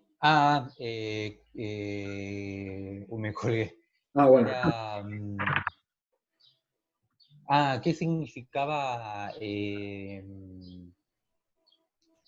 la derivada de L sea el torque? Significa Claro, torque. El torque básicamente es una fuerza que vos aplicás. Si vos tenés algo que está en un movimiento de rotación, es una fuerza aplicada, digamos, es como, es básicamente, vamos a ponernos un poco más ingenieriles.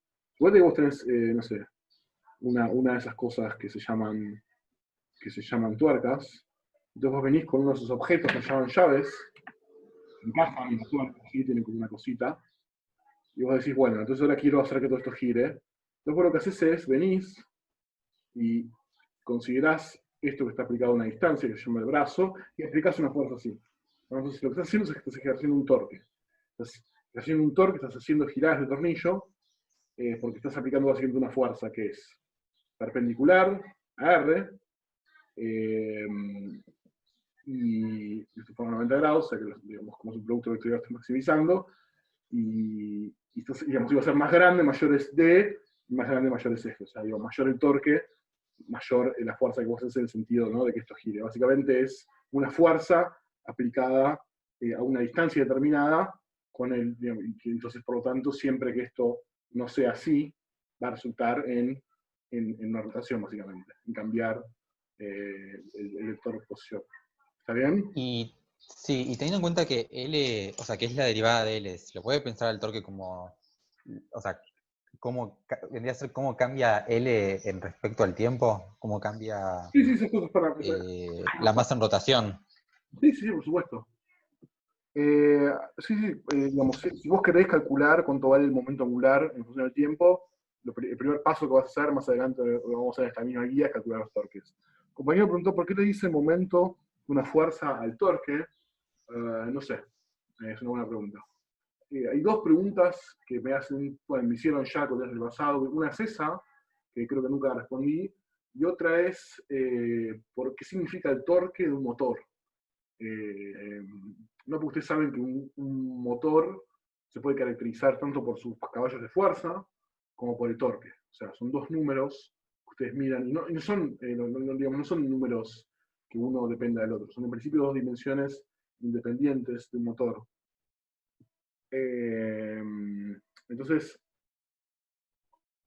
yo hasta el cuatrimestre pasado no sabía cómo responder eso, porque la realidad es que no sé absolutamente nada de mecánica en el sentido, ¿no?, de hacer funcionar un auto, pero me puse a investigar y después les posteo en el foro lo que escribí el cuatrimestre pasado. Básicamente, el torque de un motor es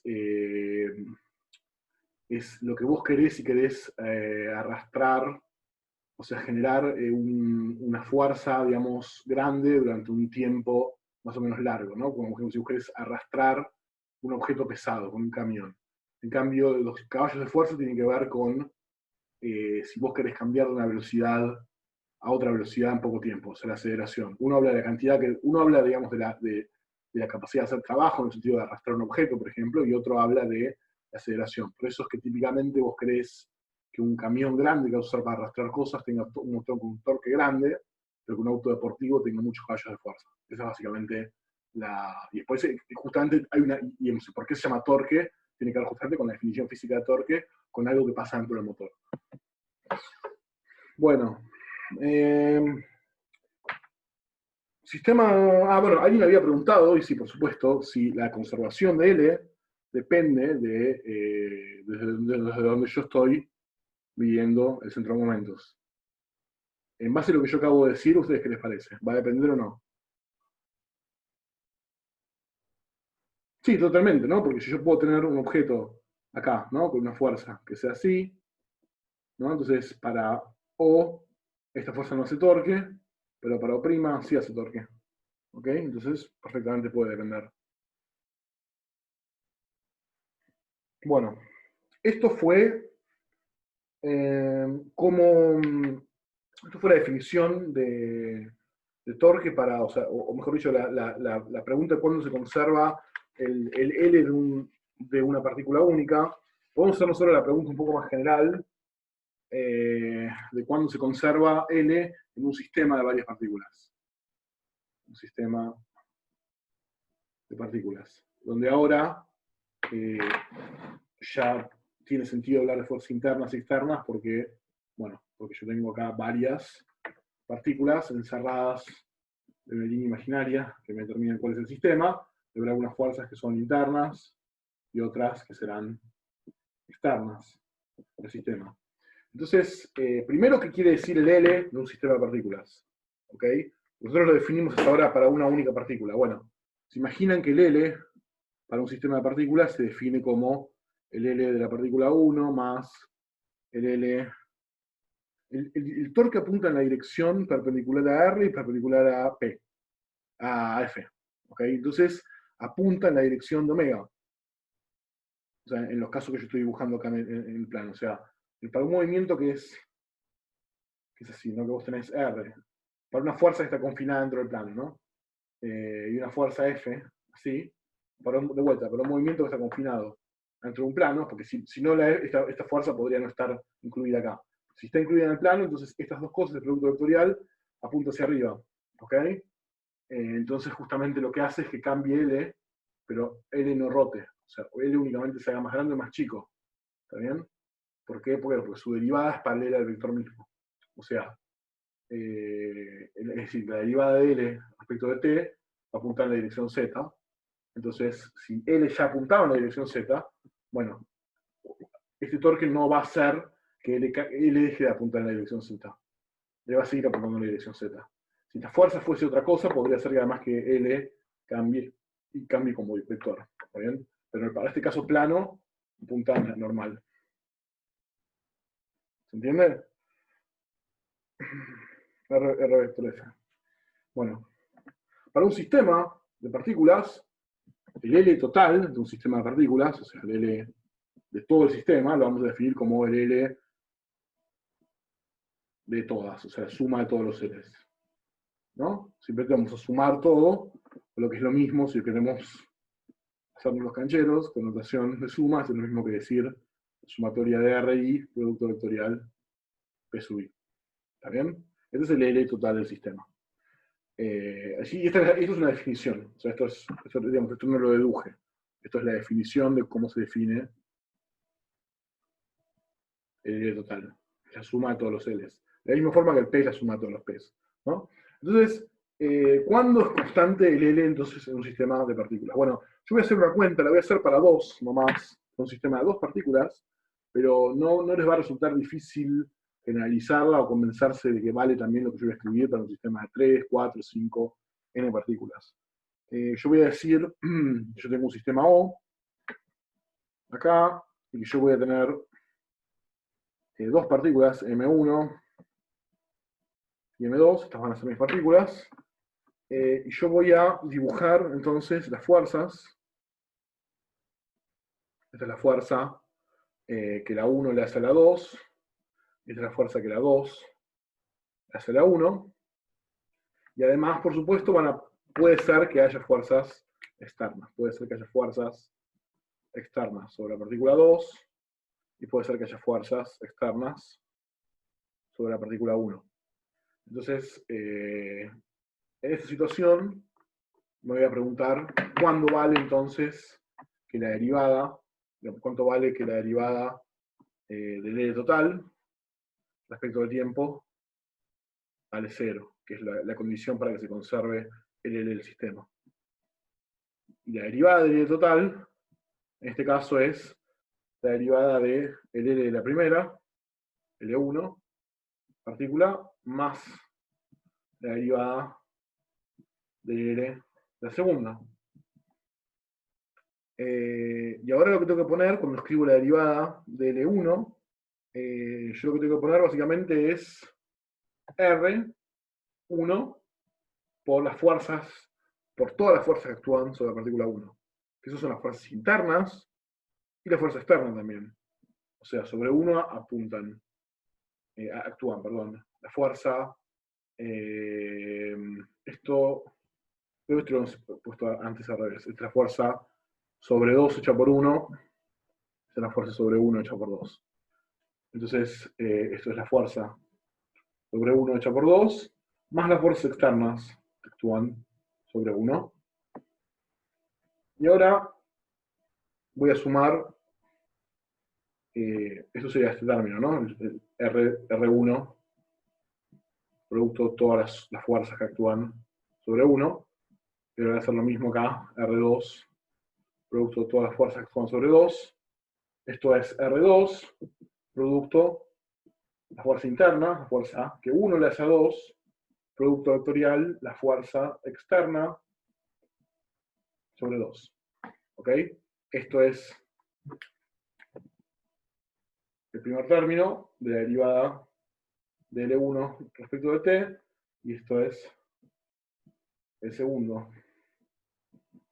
¿Ok? Hasta ahora lo único que hice fue reemplazar que la derivada de L es R vector F. Bueno, y ahora lo que voy a hacer es, esto se puede dividir, es distributivo, entonces yo puedo decir que esto vale R1, y voy a juntar estas dos fuerzas, o sea, F12 más F de 2,1, y después voy a tener R1 por F externa 1 más R2 por fuerza externa 2. ¿Ven? Reescribí esto juntando este término con este, solo que está mal lo que hice. Justamente eso no lo puedo hacer a menos que se dé una condición. O sea, lo que estaba hecho estaba mal matemáticamente, digamos, había escrito cualquier cosa. Lo que yo quiero que vean es que en este caso particular, lo que se cumple es que F12, o sea, F12 es F21, pero eso siempre se cumple, ¿está bien? Eso siempre vale, o sea, F12 es igual a F21 siempre, menos, ¿no? Porque esto es la tercera ley de Newton. ¿Está bien? Eso siempre vale para las interacciones. Entonces lo que voy a hacer es, esto que está acá, lo voy a desarrollar teniendo en cuenta eso. O sea, donde dice F12, puedo poner menos F21, por ejemplo. ¿Está bien? Y eso vale siempre. Eso es la tercera ley de Newton. No.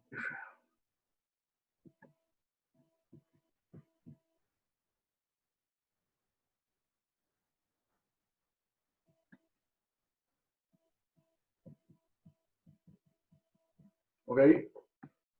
¿Se entiende lo que hice? O sea, lo que hice fue, en este paso, cambié F12 por menos F21, y eso siempre lo puedo hacer porque vale la segunda ley de Newton. ¿Está bien?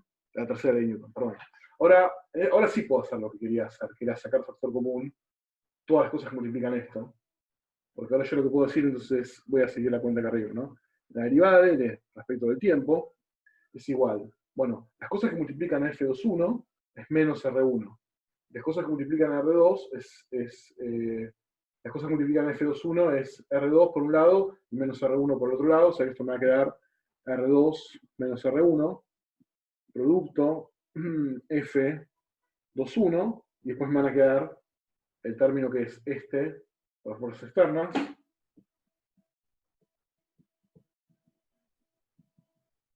más el que corresponde a 2, las fuerzas externas sobre 2. Acá, profe, no te influye nada con los signos que cambiaste de lado. No, te quedan todos al principio.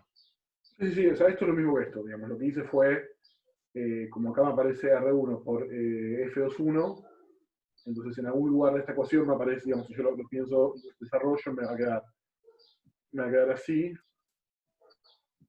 más R2 por F21 lo mismo, y esto yo lo puedo sacar factor común por derecha, y decir que este menos lo puedo poner acá, porque es un escalar, y puedo sacar factor común por derecha. Si esto es no conmutativo, puedo sacar factor común por todo lo que multiplica en la derecha, y me queda así, que es lo mismo que está acá. O sea, solo que, bueno, puse R2 menos R1 al revés. ¿Está bien? Sí, sí. Bueno. Entonces, acá hay cosas que ya les pusimos un nombre. O sea, acá esto, las fuerzas, el producto vectorial de las fuerzas que actúan sobre R1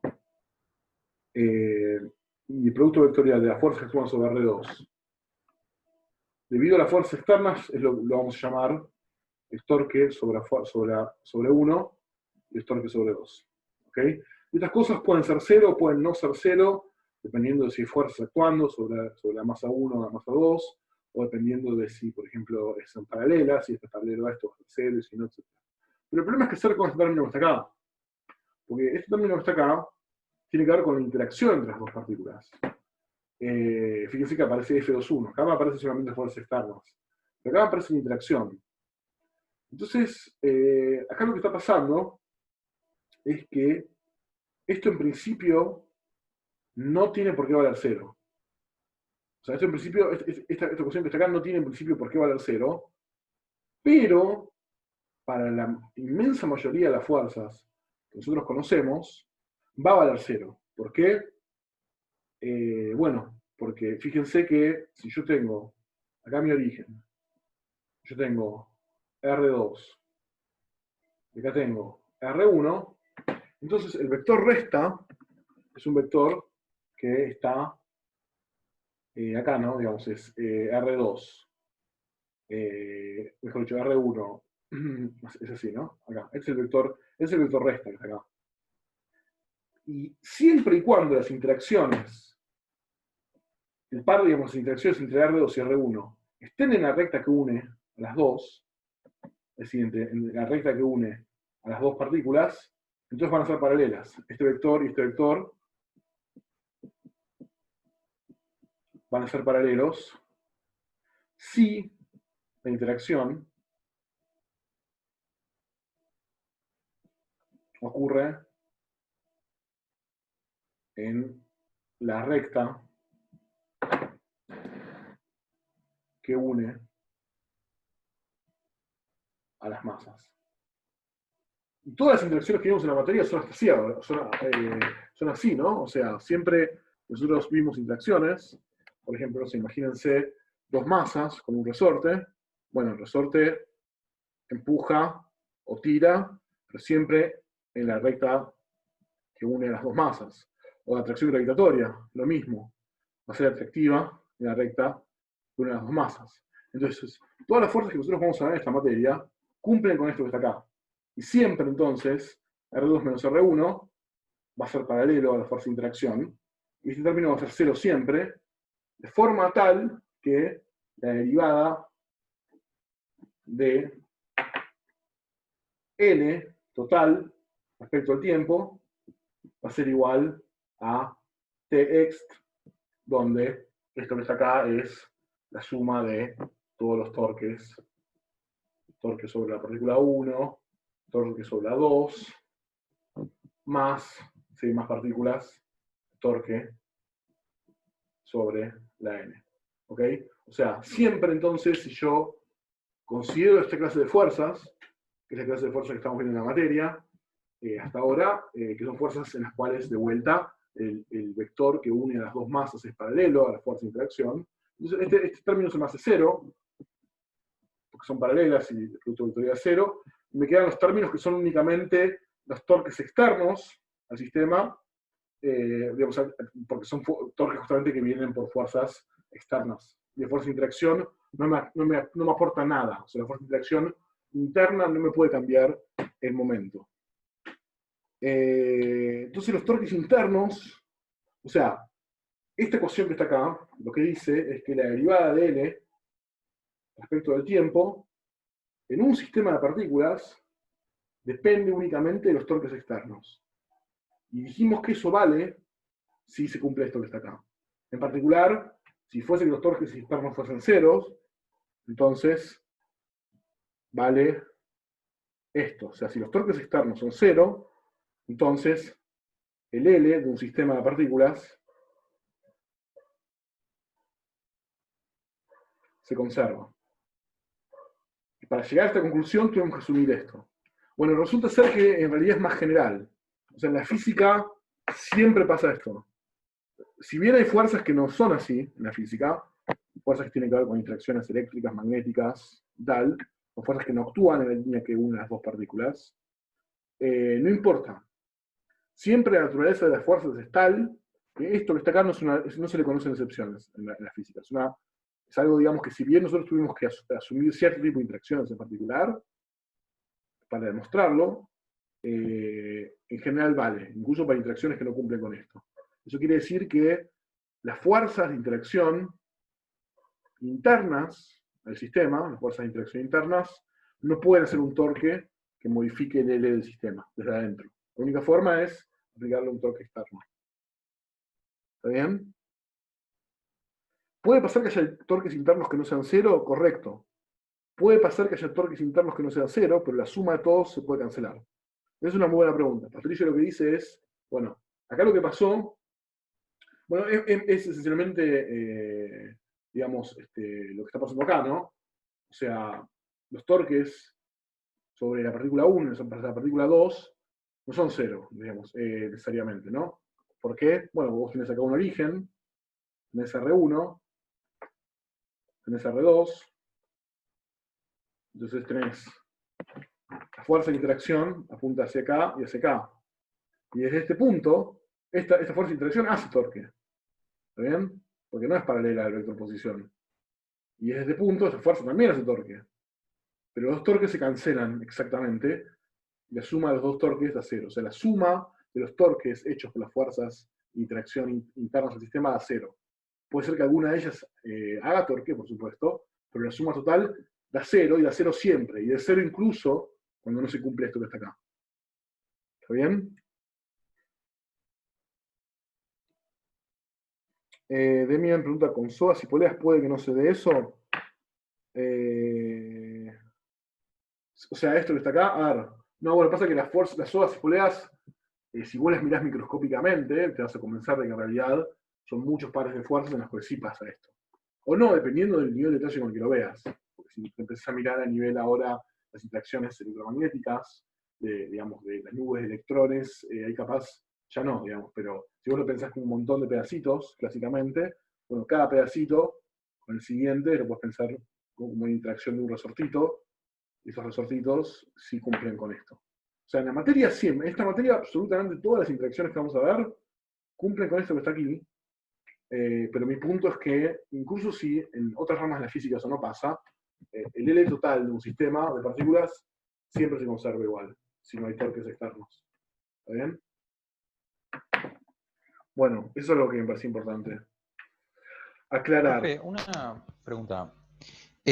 Vos nombraste hace un rato de torques internos, ¿puede ser? ¿Cuál vendría a ser la diferencia entre torque interno y torque externo? No, o sea, por ejemplo, esto que está acá sería, suponete que tenés la misma de siempre, ¿no? Hecho por fuerzas internas y externas del sistema. Suponete que tu sistema son estas dos masas, M1 y M2, ¿no? Este es tu sistema. Estás acá con una... Entonces vos decís, tengo R1, tengo R2, y vos ves que estas cosas interactúan entre sí, tienen fuerzas de interacción, por ejemplo, se atraen en la línea esta, y además puede ocurrir que vos tengas fuerzas externas al sistema. Por ejemplo, tengas, no sé, sogas tirando de las masas, sobre la masa 1 y sobre la masa 2. Entonces, el torque, lo que yo llamo el torque de las fuerzas internas, sería en este caso R por esta fuerza que está acá, por la que está en violeta. ¿Está bien? Porque es la fuerza de interacción, es interna, que tiene su par en otra. En cambio, un torque, una fuerza externa, es R por esta fuerza externa que no tiene su par dentro del sistema. Básicamente es eso. ¿Ok? Sí, sí. Bien. Bueno, antes de terminar, quiero escribir una fórmula que no la voy a llegar a demostrar. La puedo demostrar la clase que viene, en 2 minutos. Pero no voy a demostrar hoy para no quitarle tiempo a los chicos de la práctica.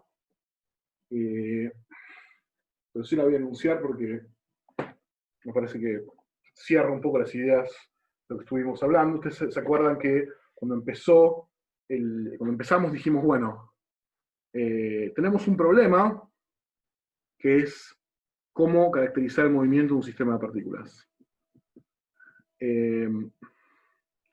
Entonces lo que dijimos es, bueno, primero hay algo que yo puedo decir sobre el sistema de partículas, hacer todas estas partículas que están acá. Bueno, lo que puedo decir es que tienen un centro de masa. Como tienen un centro de masa, entonces hay algo que yo sé sobre la evolución de ese sistema, que siempre que yo conozca las fuerzas externas, voy a saber qué pasa con ese vector. Porque simplemente puedo resolver esto. Ahora la pregunta era qué más podemos decir ahora sobre el movimiento de estas partículas en un sistema de referencia que esté puesto en el centro de masa. O sea, yo puedo imaginarme que tengo un sistema de referencia acá en el laboratorio, y desde mi sistema de referencia de laboratorio, yo puedo describir el movimiento del centro de masa simplemente como si fuese una partícula sujeta a esta ley. Ahora, si yo me pongo en el sistema de referencia O', ahora me gustaría, estando yo parado en el centro de masa, ver cómo ahora todas estas cosas se mueven alrededor de O' para completar la descripción del movimiento. ¿Está bien? Entonces, eso es lo que yo también empecé al principio contándoles, por ejemplo, el caso de, no sé, de un planeta. O sea, digamos, desde lejos, yo para describir el movimiento de la Tierra, si a mí no me importa nada salvo la traslación de la Tierra, lo único que necesito es conocer cuáles son las fuerzas externas sobre la Tierra, que hasta el Sol, va a ser la atracción gravitatoria, y punto. Y va a haber un punto matemático, que es el centro de masa de la Tierra, que yo estoy describiendo, en algo que va a ser una elipse. Ahora, si yo en realidad quiero describir de forma más completa el movimiento de la Tierra, tengo que darme cuenta que en realidad este movimiento, además, si bien hay un centro de masa acá, lo que hay además es un movimiento de rotación alrededor del centro de masa. ¿Está bien? O sea, hay un movimiento de traslación, pero también el sistema rota alrededor del centro de masa. Entonces, lo que se puede hacer, quizás lo que de vuelta voy a mostrar en la clase que viene, es desacoplar el momento angular del sistema en dos contribuciones. O sea, si yo quiero calcular el momento angular de este sistema de partículas, por ejemplo, o del planeta Tierra, desde, no sé, desde el Sol, acá este puede ser O. Entonces, yo quiero calcular cuánto vale el L del sistema de partículas. Entonces, uno podría partir de la definición de L, y eso es lo que vamos a ver en la próxima clase, que es R vector P, y sumar todos los R vector P y demás, y uno entonces va a llegar a una conclusión. Va a llegar a la conclusión de que este L total se puede escribir como dos contribuciones.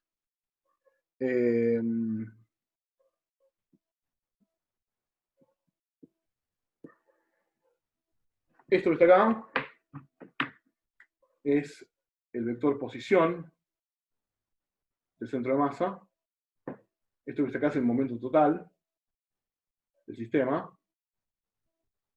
¿Está bien? Y si esto fuese una partícula puntual, ya estaría, digamos. Si esto fuese una partícula puntual, ya no habría nada más acá. O sea, la posición del centro de masa sería la posición de mi única partícula del sistema, porque sería igual si mi sistema es una única partícula, es decir, es una partícula puntual, entonces no queda otra opción que el centro de masa coincida con esa única partícula, y el momento sería el momento de esa partícula. Y esto sería esencialmente la definición del momento de una única partícula. Ahora, si yo tengo un sistema de partículas, lo que tengo en esta ecuación es, bueno, es el momento, eso sería el momento angular,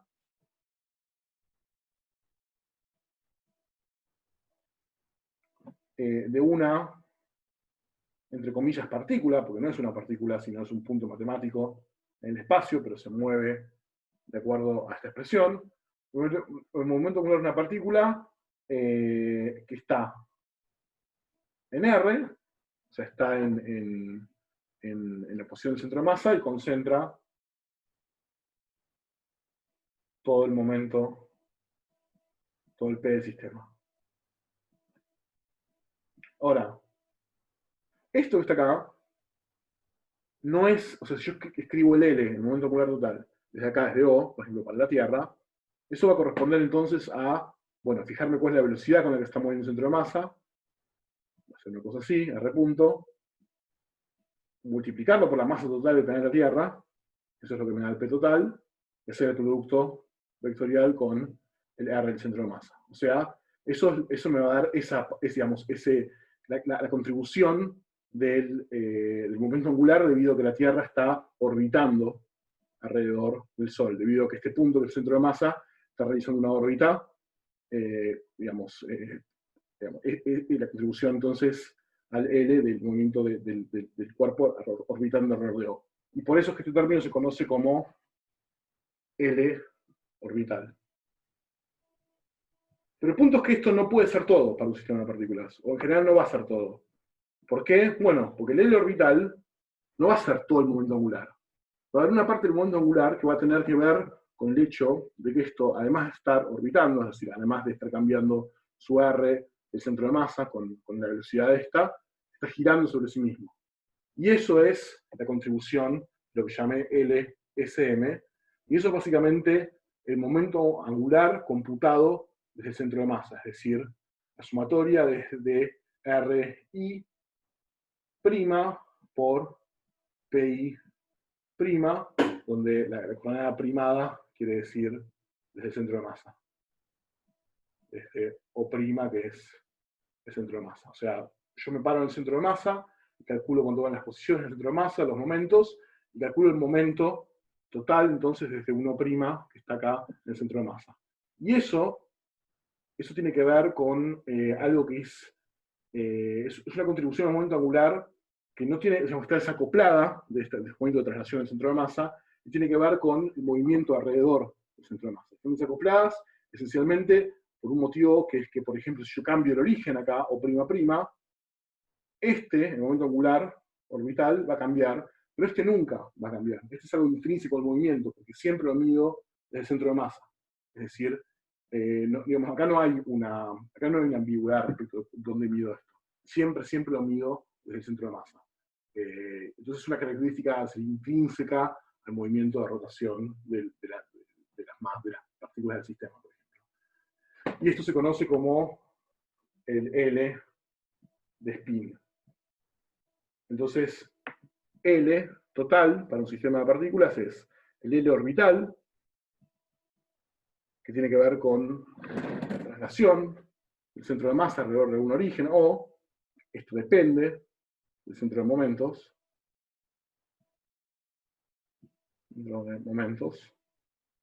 más una contribución al L, que va a ser el L de spin, y eso tiene que ver con el movimiento de las partículas ahora alrededor del centro de masa, y eso es algo que, bueno, como justamente siempre está referido alrededor del centro de masa, no cambia dependiendo del origen que yo le pongo, porque siempre está referido respecto al centro de masa.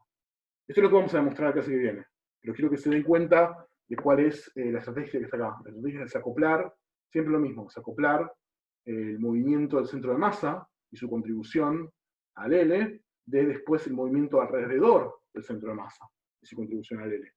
Y eso tiene que ver, por ejemplo, con el ejemplo del planeta Tierra, esto es la contribución de la órbita, es decir, la traslación, y eso tiene que ver con la contribución de la rotación del movimiento de las partículas alrededor del centro de masa.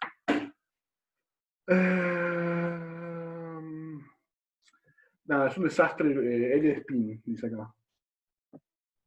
El orbital, L de spin. El orbital es R, posición del centro de masa por momento total, y el L del centro de masa es la sumatoria de todos los L's, de las masas del sistema, calculadas desde el centro de masa. Lo primero que hago la clase que viene es demostrar esto en 2 minutos y lo revisitamos. Pero quiero que se entienda la idea, porque siempre empezamos la clase, ¿no? La clase de hoy la empezamos diciendo, bueno, ¿para qué inventamos más cosas? Bueno, la idea justamente es inventar más cosas para atacar este problema. Digamos, el problema de la traslación del centro de masa ya está resuelto. Es este. No hay nada más que decir. Ya lo resolvimos cuando introdujimos la idea de momento total y del centro de masa. Pero eso no resuelve la descripción del movimiento de las partículas del sistema para nada, porque ahora se pueden mover ellas alrededor del centro de masa. Entonces, eso es lo que empezamos la clase diciendo, y lo terminamos la clase diciendo que la nueva cosa que nosotros introdujimos en la clase de hoy, L, permite justamente desacoplar esas dos cosas. Y por eso es particularmente útil. ¿Está bien? Permite desacoplar una contribución que tiene que ver con la traslación del centro de masa, que es el problema que está básicamente resuelto, y el problema va a estar en general acá, en escribir y entender y calcular el L del centro de masa y su evolución en el tiempo. cuando veamos cuerpo rígido va a quedar mucho más claro. Sí.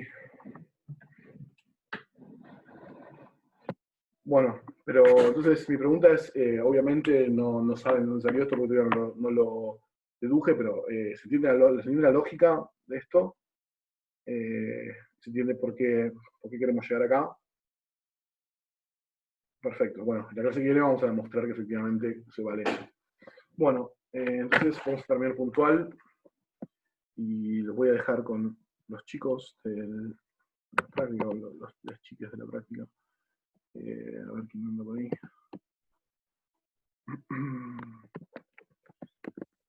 Nico, Hola Enzo, ¿cómo estás? Bien, ¿te da ojos? Ahí va. Listo. Dale, muy bien. Bueno, que tengan buen fin de, ¿eh? Chau a todos.